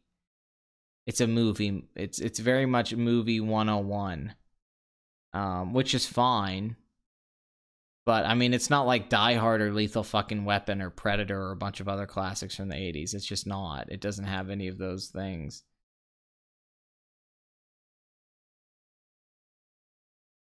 Oh, yeah, King has horrible taste in movies. No question about that. But, Pat, is it gay to like vaginas if other men do too? I mean, only when you do it, Noel. Oh yeah, the blueberry pie story sequence in Stand By Me is phenomenal. Batman Returns is more entertaining than Batman '89, but it is also an awful fucking movie with horrible writing. Maybe even worse writing, because it's a plotless film without Batman in it, and nothing in it makes any sense. Nothing in Batman Returns makes any sense. But it is, for some reason, tonally, and just, I don't know, Batman Returns is entertaining. It's an entertaining, fucking ridiculous film. Like, I enjoy it more than Batman '89, but it's a ridiculous, silly, stupid movie. But I think overall it's a much more watchable film. I think it's held up a lot better. I think Tim Burton's having more fun making the movie. But it's definitely a worse screenplay. The screenplay to Batman Returns is fucking awful. Excluding the ballroom sequence with Catwoman and Batman. That's an awesome sequence. I don't know why that scene, so even Nolan stole that scene for fucking Batman for Dark Knight Returns, but no, Michelle Pfeiffer's great as Catwoman, but I think people like they look at that and they forget how horrible Max Schreck is and how horrible a lot of that stuff is.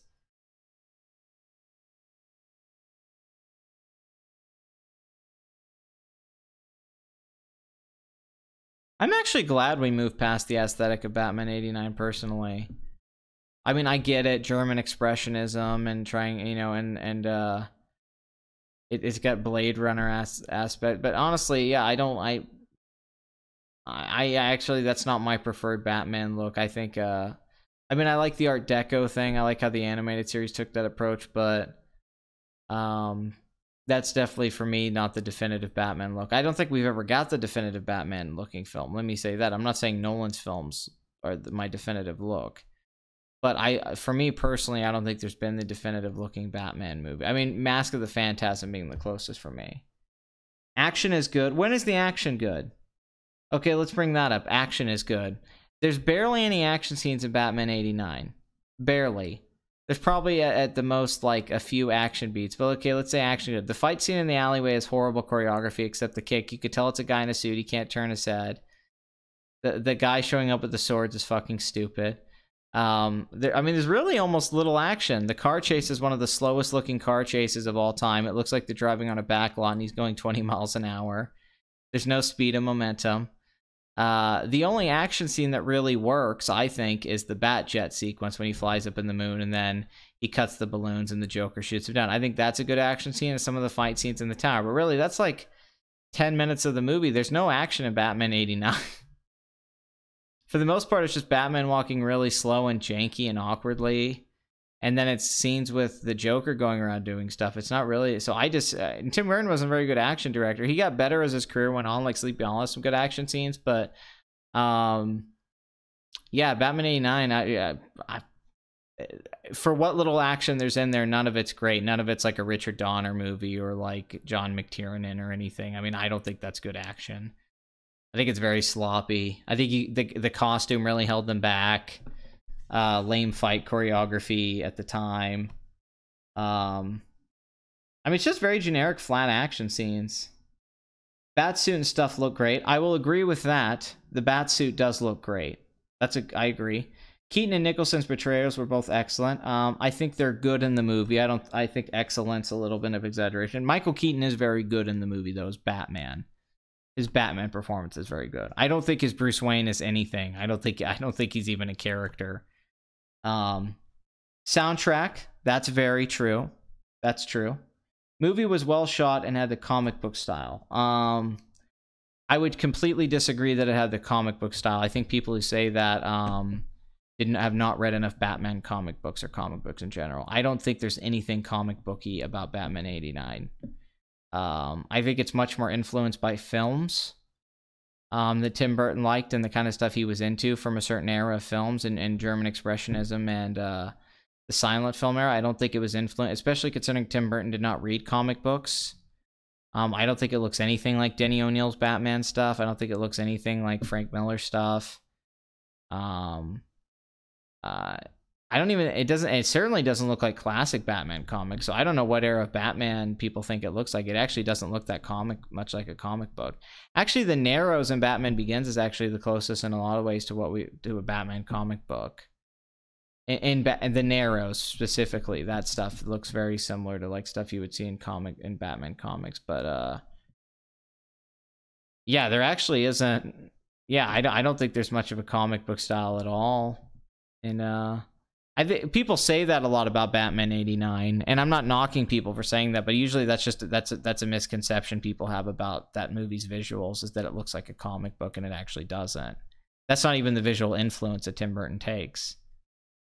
If you actually find out what influenced Tim Burton, he's actually trying to make more of an art film there than Nolan did.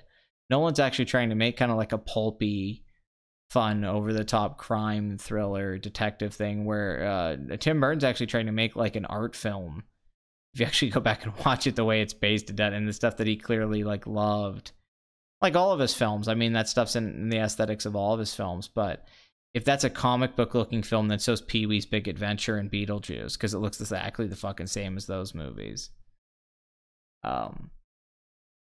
It just has, nice grand sets.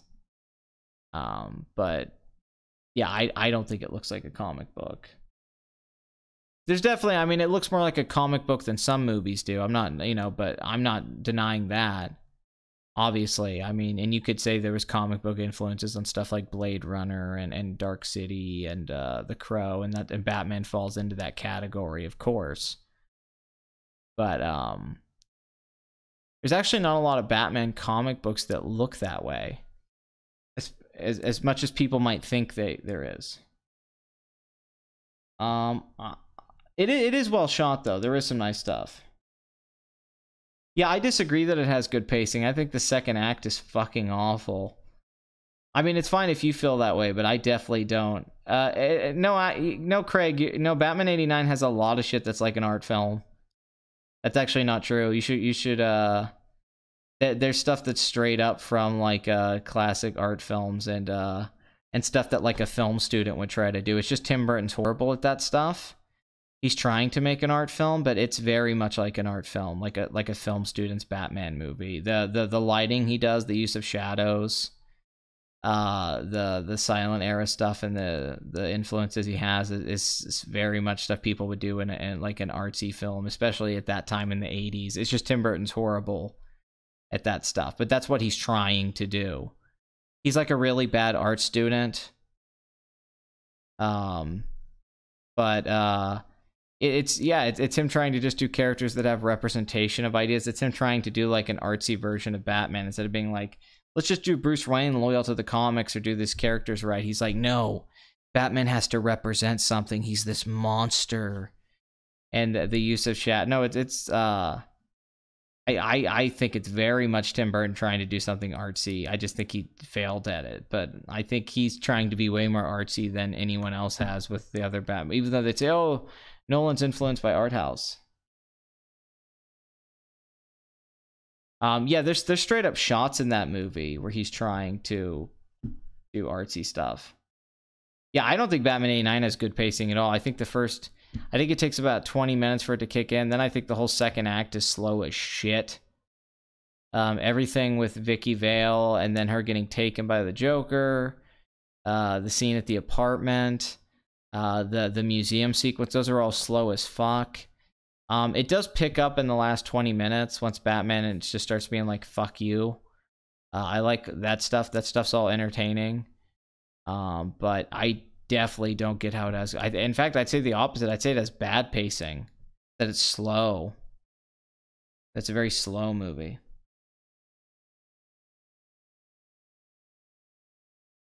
He did. Tim Burton did work at Disney very early on doing claymation and stuff like that. But that's always been kind of the issue with Tim Burton, is that he tries to do artsy films and he fails at it. That's always kind of been in his career. Is that he's trying to be this deep, interesting, unique artist with this visionary artist and do it in the mainstream. But he actually is kind of an early emo-esque, before that caught on. Or I guess back then it would have just been goth. Because Tim Burton didn't like Batman. He really didn't understand Batman, and he only really liked the Killing Joke. He had no interest in Batman. And it shows. Oh, Ed Wood's definitely his best film. There's no question Ed Wood's his best film. He got lucky with that one, though. He got a great screenplay.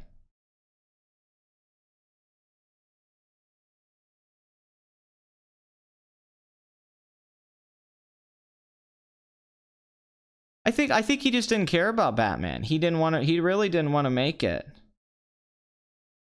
Also, Pat, true nostalgia does not last. It's a fix. You get when you haven't revisited something in a while. You get your fix and then put it away. You don't keep coming back. That's not true. Sometimes I just go back to something because it gives me a nostalgic feeling. Like a song that I really liked back in like the 90s, like an NSYNC song or something, or some kind of commercial that I liked when I was a kid. I'll just go back and rewatch it or a video game, and I'll just go back because when I'm doing that thing, it makes me feel good. I'll go back to it just for the nostalgia.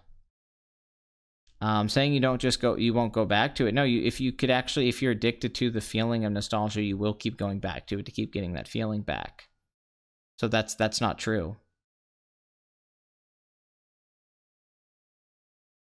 I mean, that's like saying getting high doesn't. I mean, yeah, you build a tolerance. for sure. But if you take some time off and get your tolerance down, you can go back and get it again.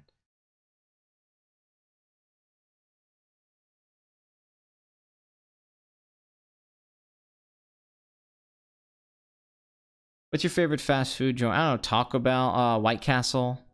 I used to love Jack in the Box, but I guess they went bankrupt. Jack in the Box had great food. Chick-fil-A. You know, Batfleck is okay. I don't hate Batfleck.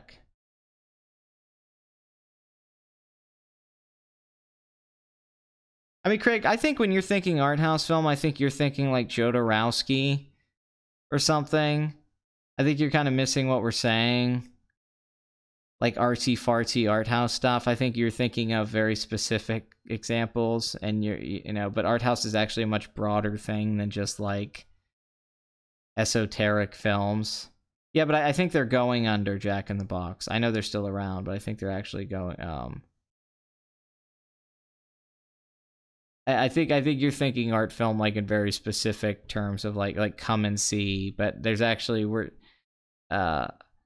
if you think about art schools or like paintings or like people that are artsy or like what hipsters are in a sense, that's kind of what we're getting at with Batman. And that's Tim Burton's career. Just look at him, you know. A good example, original Super Mario Brothers. We played it when we were kids, but many of us can still play it constantly for hours today because a good game by its own, not just nostalgia. Well, even indie, though. Indie just became a mainstream thing. Indie just meant that a film was independent, that somebody funded the money to make it. Then it became a genre, just like how punk rock became mainstream.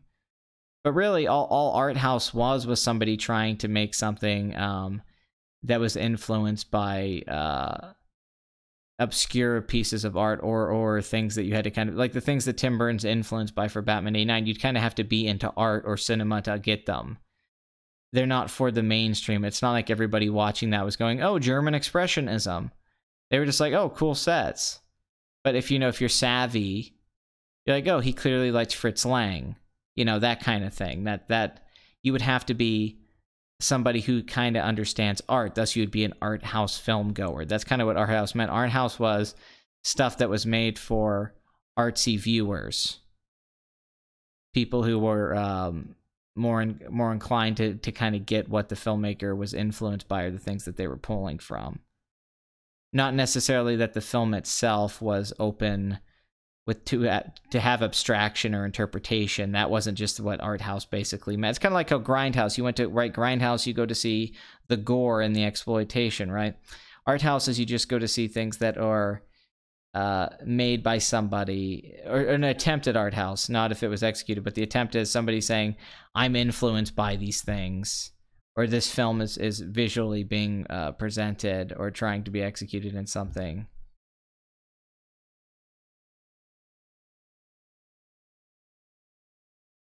No, I'm saying Burton is attempting to be art house. I'm not saying that he worked as art house, but Burton is definitely attempting to be an art house filmmaker.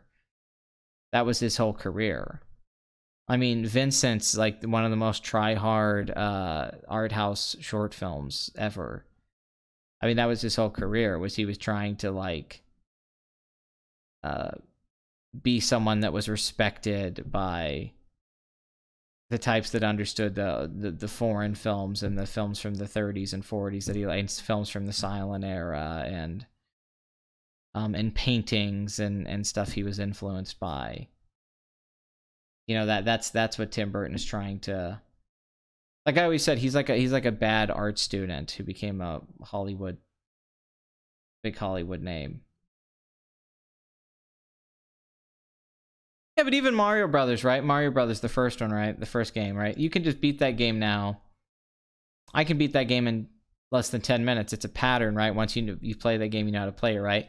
So you go back to playing, it's enjoyable because the mechanics work really well, right? That's a game. But, you know, you're saying like, oh, it's not just nostalgia. Well, yeah, that's true.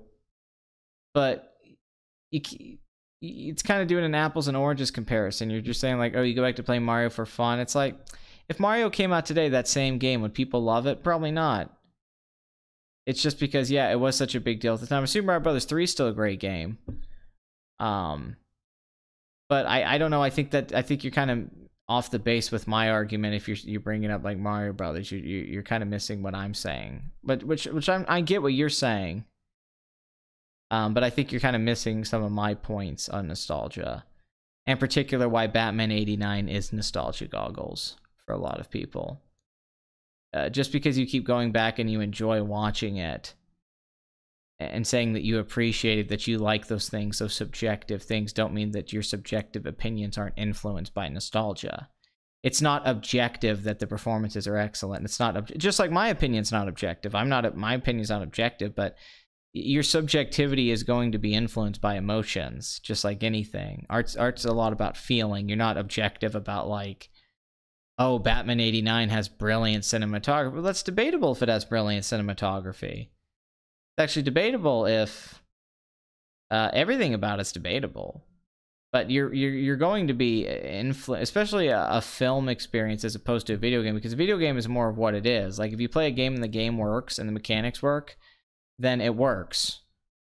If Mario's jumping feels right, then it works. A movie's not the same thing as that. It's like, oh, I press A and I like how that jump feels. I like how when I hit the blocks, how this works. This game is well designed. That's not the same thing as enjoying a film. Those are very different things.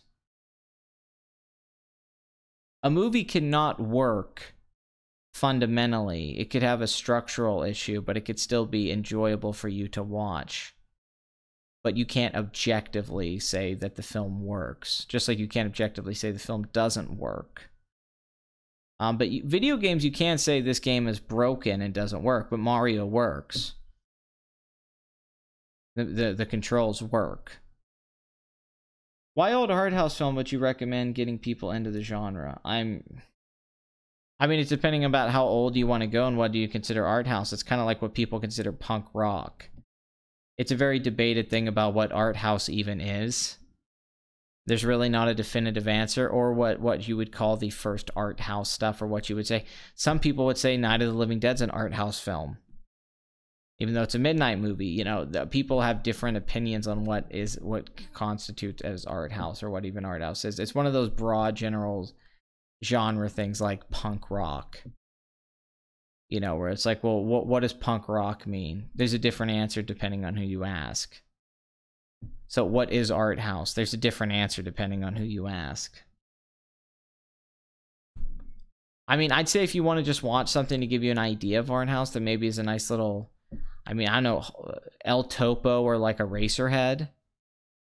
I'd say that's a good starting point because they're accessible. What do you think is Burton's best film besides Ed Wood? Oh, Pee-wee's Big Adventure. No question.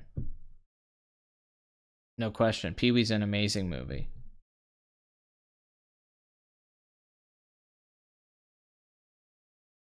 Yeah, I like Jules and Jim much better than Breathless. I don't know how anyone could think Breathless is better than Jules and Jim. I mean, to each their own. Again, there's a difference between nostalgia and true appreciation. Nostalgia doesn't last. See, you're wrong. Nostalgia does last. That's just not true. That's just wrong. To say nostalgia doesn't, that's just not true. I still have nostalgia about things. Yeah, I mean, I'm evidence of this. I've been alive about 30 years and I still have nostalgia for things. It didn't go away. It may be different for you. I'm not telling you how you feel.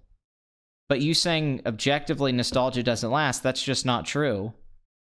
When I watch Ernest Scared Stupid, which is actually a really bad movie, I still have a lot of nostalgia for it when I watch it and enjoy it for that reason.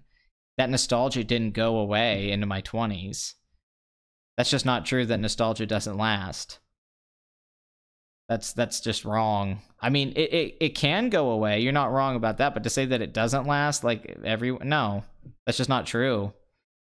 Nostalgia very much can last your whole life for all sorts of things.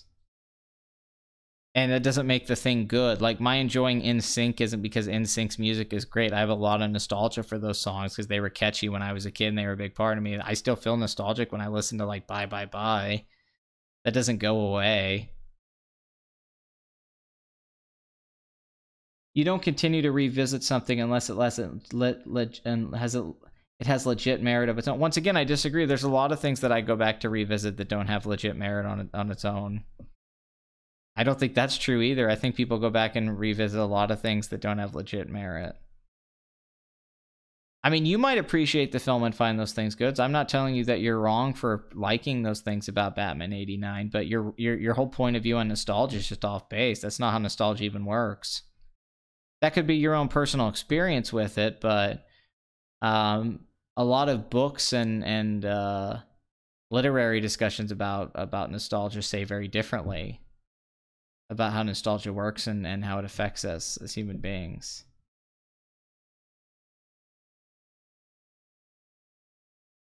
Oh, Macross Plus soundtrack, yeah.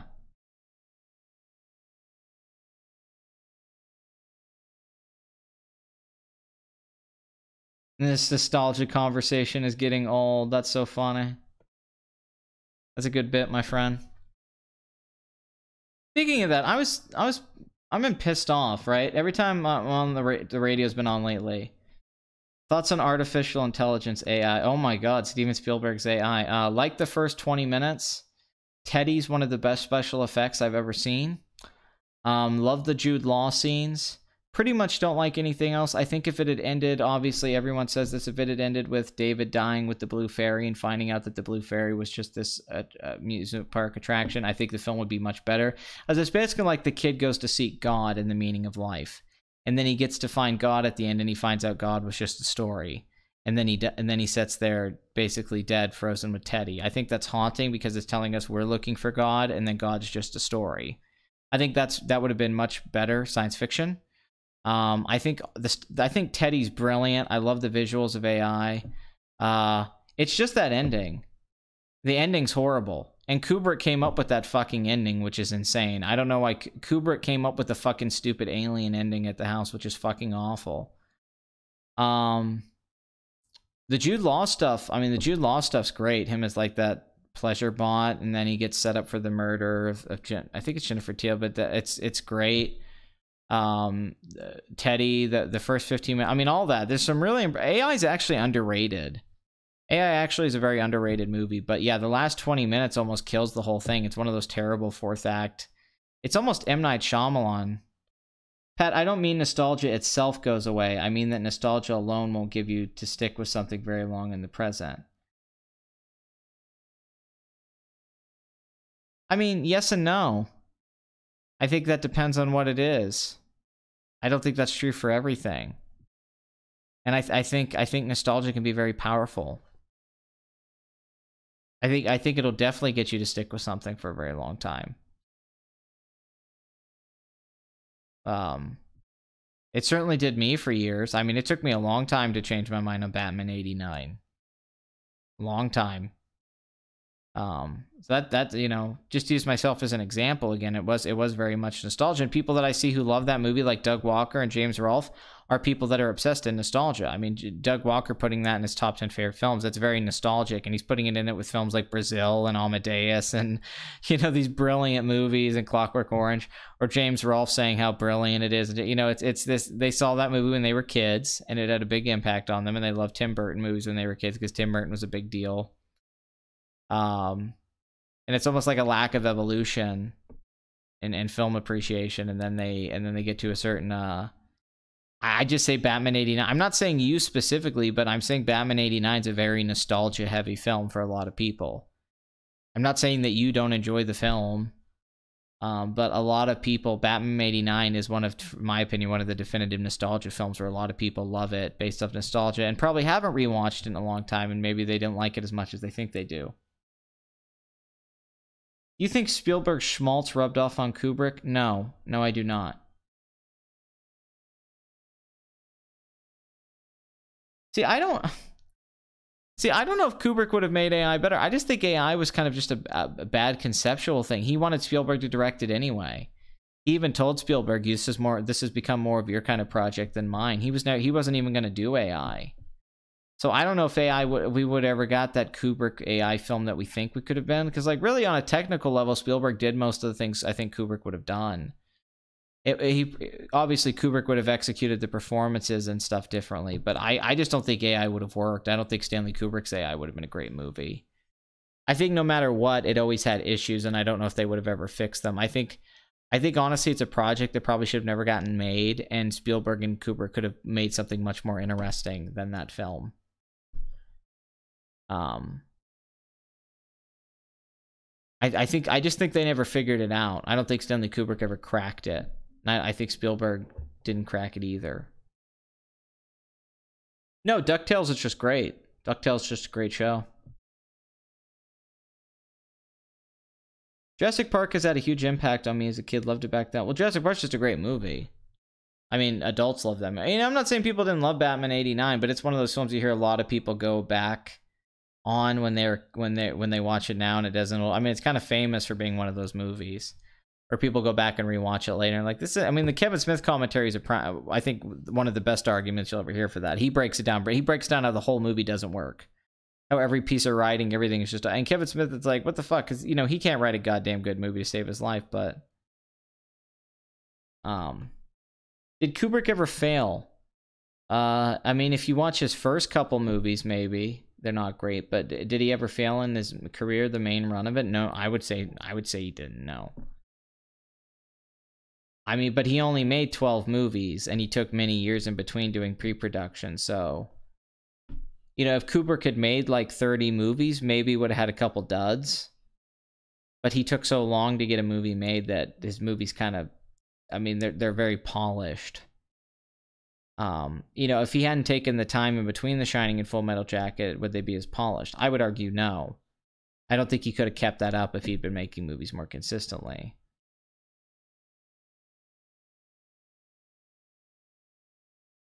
Nothing for me worked in silence. I thought the whole movie fell apart. I thought it was just a bland dialogue, over-the-top religious stuff, nothing. I don't like almost anything about silence. Yeah, I've seen Tusk. The awful Tusk, which has about a good 20-minute chunk in it with Justin Long at the house, which is actually really good when he wakes up and his legs are cut off. It's kind of like Misery. I like Adam Driver, yeah.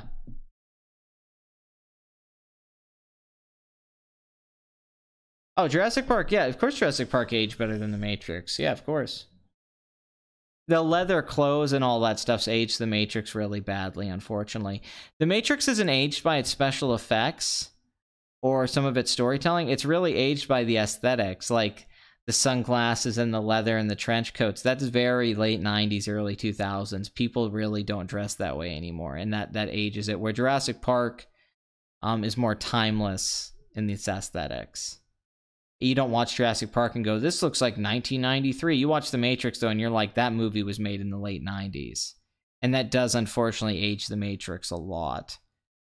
I wish the Wachowskis had thought about that a little bit more. I know it was just what they were into, but I wish they hadn't dressed the characters the way they did. I do think that's aged the movie a lot. In fact, it just became parody.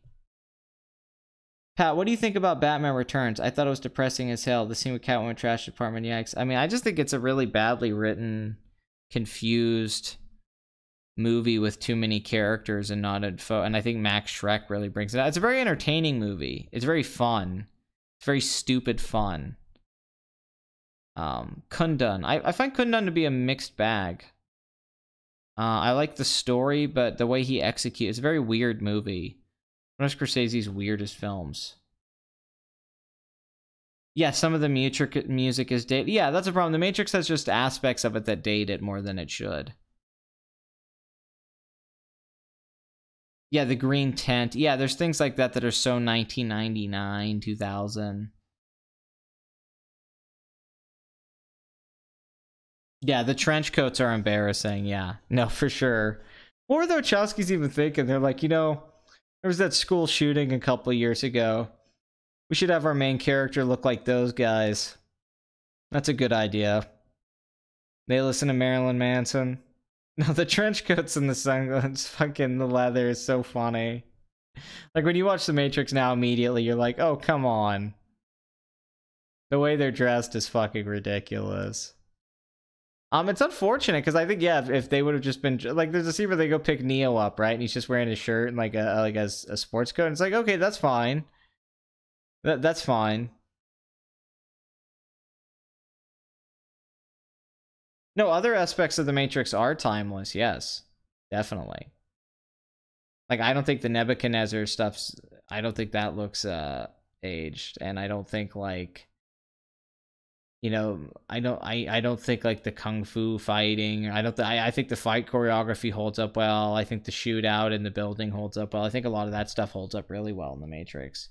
Really, the whole final, like, half-hour action set piece.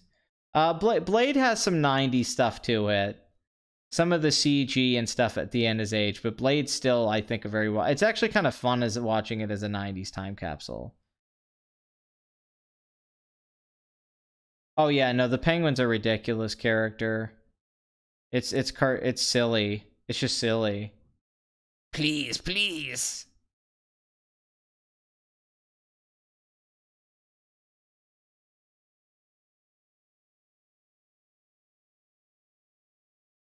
I mean, yeah, I like Rage Against the Machine. I mean, mainly this the idea that the band's Rage Against the Machine and Neo's raging against the machine I find so fucking funny. Anaconda?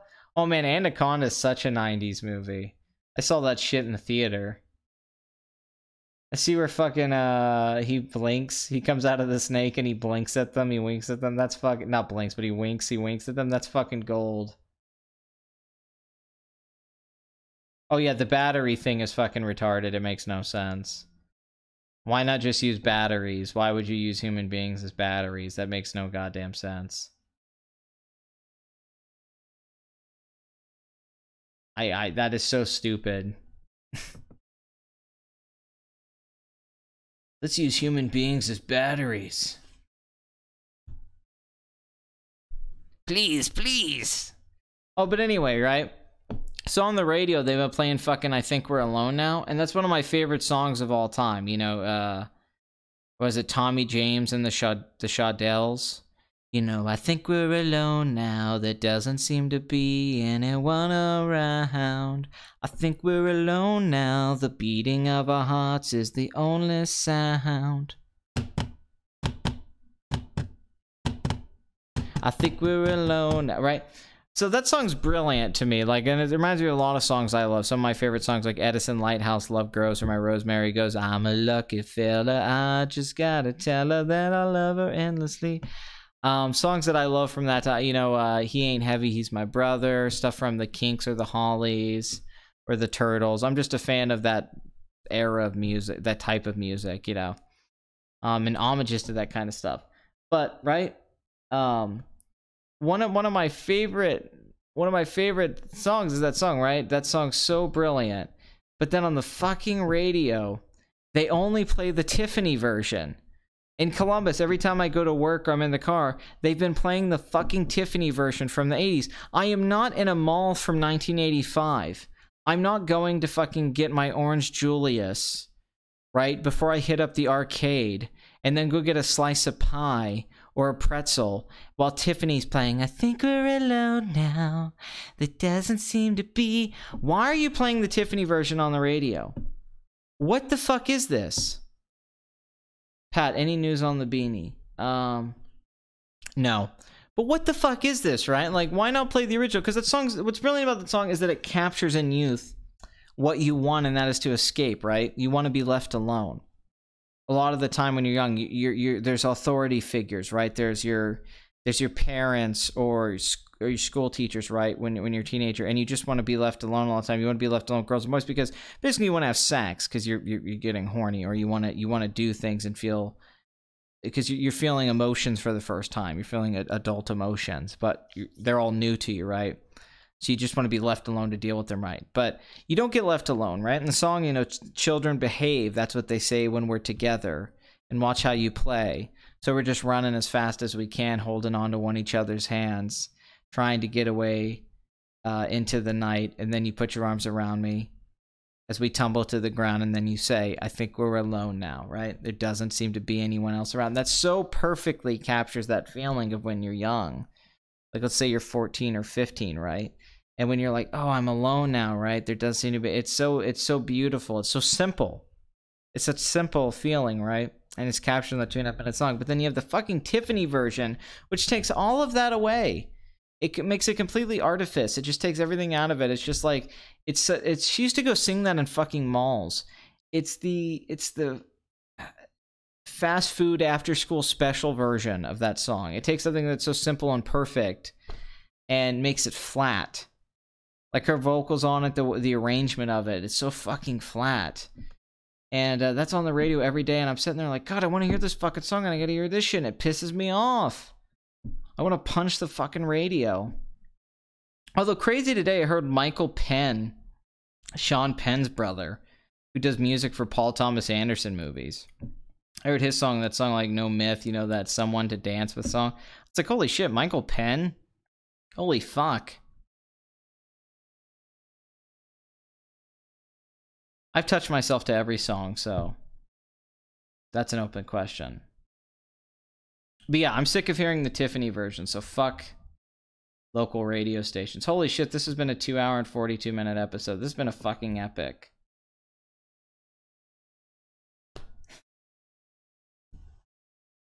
Yeah, Craig, you're sleeping and I'm trying to go to bed, and then you look in the corner and there's like a demon there, and it's like, I think we're alone now.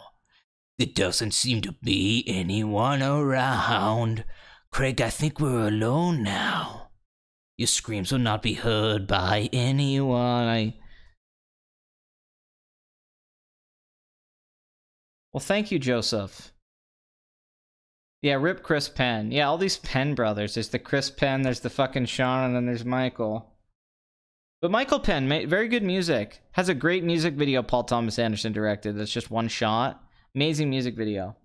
Very underrated. I highly recommend looking it up. It's all in like a hallway. It's an amazing video. Have you listened to Yellow Magic Orchestra? Yes. What do you think of Batman 89? I think we've already had that conversation, Rebel. Oh, let's end on Mundane Fat, right? Mundane Fat. You know, of course he fucking lied. Of course he's an insecure little soy boy fucktard. I mean, I went to some of Matt's live streams, and I just remember him getting really mad if the chat disagreed with him on stuff. He's incredibly insecure. I mean, when you have a channel of 160,000 subscribers and you only get the same average views as me, and occasionally if you do a clickbait video, SJW video, he'll get like 100,000 hits. But for the most part, I mean, Matt's channel is dead. I mean, he blew up during the Gamergate era, but his chair's dead, and he's tried so hard to be relevant. Although Matt has seemed to be funny and entertaining other ways. It's just him trying to be that. He's trying to be Phil DeFranco-esque, like, let me just be generic and talk to the camera and just read off news articles to you. Nothing interesting about him, you know?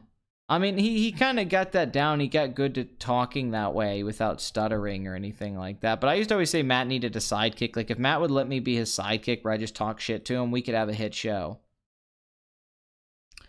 But, yeah, he would do that stuff. I'd go to the chat and people would disagree with him, and he'd get so mad. So mad. But he's clearly insecure. I mean, I remember him doing a video where he was vaping, talking about how he was gonna have to go be an Uber driver again, and now he talks about like, oh, I give films more positive reviews because I've made movies, and he would criticize Red Letter Media for being negative, saying they just capitalize on negativity. And I guess, and I'm like, dude, you know, they've made movies and have been on film sets more than you have. Like, you're a nobody. You've done absolutely. There's actual filmmakers who've gone on Red Letter Media's show and know of them. Ryan Johnson even tweeted about them. Nobody knows who the fuck you are, Matt. You know, but he's clearly this fat guy who got bullied a lot in school and picked on, and then he tried to capitalize on the anti-SJW thing on YouTube. It gave him some popularity. He got a bunch of subs real quick, like a lot of channels did. He boomed real quick from a gimmick, from a trend, and it made him feel validated. But he's still that guy that he always was, which is like, you know, just hearing someone talk shit about him, he's like, I gotta flag them, I'm mad. Like, you know, he sits there so fucking pissed because he's a little pussy. And, I mean, he fucking cries when he gets his fucking 100, because that's the most validation he's ever gotten in his life, is getting that plaque from YouTube. So I would always laugh because people would compare me to Mundane Matt. They would say, like, you're like a Mundane Matt-ass channel, but you should have his subs. Like, you're funnier, better talking Mundane Matt. And it's like, fuck yeah, I am. And I can see my dick when I look down. I don't have to get in a mirror to sit in front of a mirror to see my fucking dick. Yeah, I don't know what he was talking about when he said, I was like, if you're watched Half in the Bag, they give her positive reviews all the time. But of course he lied about the flagging. So he's a liar. He's a hypocrite. I mean, a total fucking hypocrite. I mean, what's there to say that hasn't been covered by every other YouTube video? I mean, my experience with Mundane Matt is he's talked to me sometimes in his chat, because people in his chat know me. I've watched way too many of his videos and gained nothing from them. But he's not talented, he's not funny, he's not insightful. He's so safe. He's trying to build this bit. He's trying to build like one of those safe generic channels, like a million subtype channels. He's just not very good at it. He doesn't have the energy to get like a younger audience, like 13-year-olds, like a lot of those channels do. And yeah, as far as being in the skeptosphere or any of that, he's one of the worst. It was hard not to feel bad for the guy, really. No, people would compare me to Mundane Matt, which is fucking hilarious. Because he said one time, he's like, Red Letter Media is just not my sense of humor. And I remember I wrote in the chat to him, I go, you have a sense of humor, Matt? This is news to me. Although him singing Barbie Girl is what led to the karaoke on here, so I guess that happened, but... Oh yeah, no, they've been... Yeah, no, the videos talking about him get more views than... He's still just making shit. No, the stream of him getting caught's one of the funniest things ever. Because I used to do like stories where I would cover stuff like him and do live streams, but I don't think we're anything alike. Yeah, he has no knowledge. He knows nothing about movies. I mean, he's a fraud. He's a fraud as a geek. He's a fraud as a film buff. He doesn't know dick about movies. He's fraud with his politics, with what his standards are, with what he believes in, about how he cares about free speech. He doesn't really believe in anything. He doesn't really stand for anything. He doesn't really represent anything. He's really just a sad, pathetic person who is one of those real definitive like loser internet behind the computer guys, but actually got some notoriety for a little while. Now it's fleeting. And of course he's gonna foolishly be like, oh, well, I want to commit suicide. I'm all depressed and all. Fuck that. Go hang out. You know, I want to be like Alec Baldwin. Fuck you. Go home to your kids, you know. Or Gordon Gekko. Get a dog. You know, Matt, go hang out with your kids. Go get a real job. Go get a real career. I have a real job. Like I said, I worked 53 hours last week. I'm not like him trying to make 8 YouTube videos a day so I can get some I could do that. I could stay here at home all day and make 8, 10 YouTube videos, all clickbait, and make enough, you know, ad revenue to try to pay my bills and hope you guys all give me super chats. But that's so fucking pathetic. It's fucking pathetic. Who the fuck would want to live that way? Like, if you can't build a YouTube audience off making a few videos a week at best, like, then it's not even worth it, man. Then you're just desperate. Then you're just making a bunch of videos. He has so many videos that have like 1,000 views and he makes like 6 of them a day. I mean, what's the point? Just so we can get that extra little money. Like, if I can make $5 here, if I can make $50 a day, I'll make enough money to pay some of my bills and I won't have to live off my wife anymore.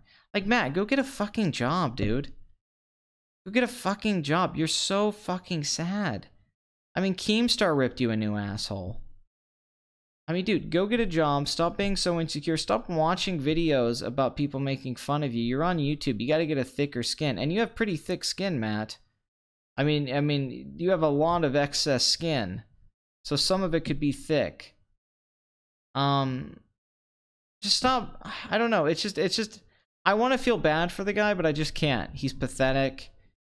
He's a piece of shit. Flagging people like that, taking their livelihood away from the people that make money on this, shutting people's shit down. It's fucking pathetic. When you're someone who criticizes other people on your YouTube channel and then you can't deal with criticism of yourself, what the fuck is wrong with you? He clearly just wants to talk about movies and do stuff like I do, but he fucking sucks at it. He just kind of sucks at everything. He's not good at anything. And he'll just keep trying to ride the wave like he did with all the Anita Sarkeesian shit. Or like, she looked at me at the Sarga. He tried to make it about him. He tries to make himself sound so interesting, like he's involved in his things and there's nothing about him that's in it, and he can't deal with it. He hates that about himself. And there's nothing wrong with having people to care about what people think about you or what they say about you. YouTube is depressing. I mean, I heard Dishonored Wolf talking about this somewhere close. It is tough.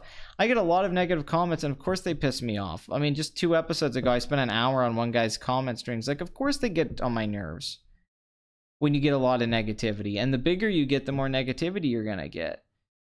You know, but if you have balls and you can stand up, I think I'm very good at arguing and debating the people that are my critics. You know, I'm willing to debate someone that hates my guts on my channel, and I think I would rip them a new asshole. That's the Mr. Medicare strategy. You gotta be able to talk shit better than someone else, and that's how it used to be on forums or in chats back in the day. You had to fucking get a thick... You didn't just have to get... Like, of course you get pissed off, but you had to learn how to be better at talking shit, at burning someone, right? You had to get good at that stuff. Where even if someone talks shit to you, you could fucking come back like a fucking storm. You could go Sam Jackson and Pulp Fiction on their ass, you know. And that was kind of that's the thing where Matt doesn't have that. Matt's not good at talking shit. He's not good with confrontation, and he always leaves when he gets to that point of confrontation with someone. So of course he was hiding behind the shadows and false flagging people and being a little bitch. It would be funny if it was like a Ricky Gervais show. If it was like something like one of those Ricky Gervais shows, but the fact that Matt's a real person just makes it fucking depressing that there's someone like that, and that you could have a channel on YouTube with 100,000 subs and be completely irrelevant and have not even near 100,000 of those people watch your shit and they don't care about you because they watched probably a few videos when he got big, clicked subscribed, and then never watched anything again. He doesn't actually have a fan base. I'd argue that I have more fans than Mundane Matt. You know, it's just, Pat, I'd love to see you in movie fights. It'd be a fucking bloodbath. You would violate them like Andy Signor did to those women. I mean, I would be, I'd put it this way. If I ever, I mean, it's bad that he said it'd be a massacre, but if I ever went on movie fights with those people, the people who are on movie, I'm not talking about if I got on a movie fights, like if Max Landis was there and Kevin Smith, that would be a fucking good movie fights with me. But yeah, the Screen Junkies people, I would compare it to, I would be Ralph Fiennes and they would be the Jews in Schindler's List. I would be like me on my roof, on my balcony with a sniper rifle just shooting those motherfuckers. That's what it would be like if I was in fucking on Screen Junkies movie fights. It would be it'd be Jason in the cornfield and Freddy versus Jason just slashing up, just killing teenagers one after another. I wouldn't even do that. They give you a night before to prep. I wouldn't even prep. I would just go in blind. If I went on a movie fights, I would just go in with no prep time like Batman. I would just be like, let's go. Let's fucking go. I had to unsub for Matt purely because he had 3 videos a day. No, it's ridiculous. He uploads videos on 2 channels, 3 Buck Theater, Monday Matt, and he uploads several a day. Just because he's trying so hard. And it oversaturated his channel and ruined it. He killed all novelty because he doesn't really work on making videos. What he does is he just talks to a webcam over and over and over again and then edits it into a bunch of little different, where he reads articles from other people. He doesn't actually provide any content. Matt's not like doing what I'm doing right now where I'm talking and giving thoughts and coming up with things. I'm not fucking just like, let me read this article. Like the box office. I just don't take the numbers until I break it down. I really go into it. Matt doesn't do that. He has nothing to say. He's so generic.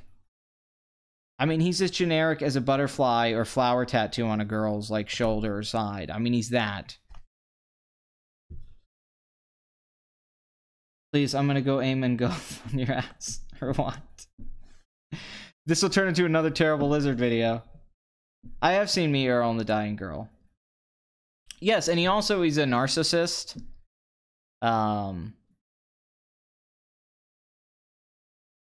Yes, Polly the polar bear, which is the best thing he's ever made.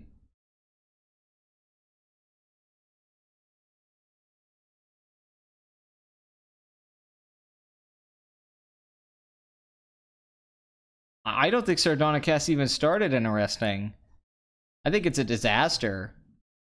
I mean, they all have such big fan bases, so their fans are praising it, like Ralph and Ad. But actually, as a show, if we're like, I mean, I'm not saying I have the objective opinion, but I think they. I mean, it's a disaster.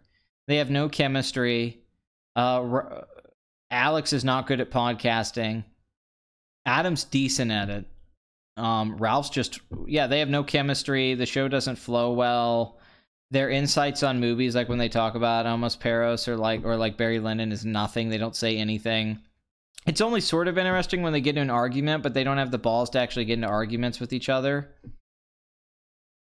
I mean, yeah, there's not. I really can't think about it. I mean, there's nothing. I mean, it sucks. It's unfortunate because I think Sardonicast could have been really good, and it's just awful. It was bad from the first episode, and as it went on, they just haven't figured it out. I mean, people keep saying this is a great podcast. I'm like, no, it's not. This is awful. Yeah, their conversations are lame. They don't have interesting conversations. They don't say anything. They're just not very good at podcasting. Oh, me and Blood Money have talked about doing a podcast for 6 months. It's just never happened. We've had these 8-hour conversations. Like, this would have been the best podcast ever. And no, Ralph's good at making videos. Adam's good at making. They're just not very good at podcasting. Let me make that clear. They're all good at making videos in their genre that they do. I think Ralph makes very good videos. He's just not very good at podcasting. Is like you have to be spontaneous and be able to just talk and be a conversation. Not everyone has that skill. That's a different skill from editing and writing and putting a video together. And I just don't think any of them are that good at it. Yeah, it's really just Adam. It's the Adam show. Alex doesn't say anything. You know, different people are good at different things. I mean, I don't think everybody's good at podcasting or live streaming. Just like I don't think everyone's as good at making a video. I think everyone has different strengths.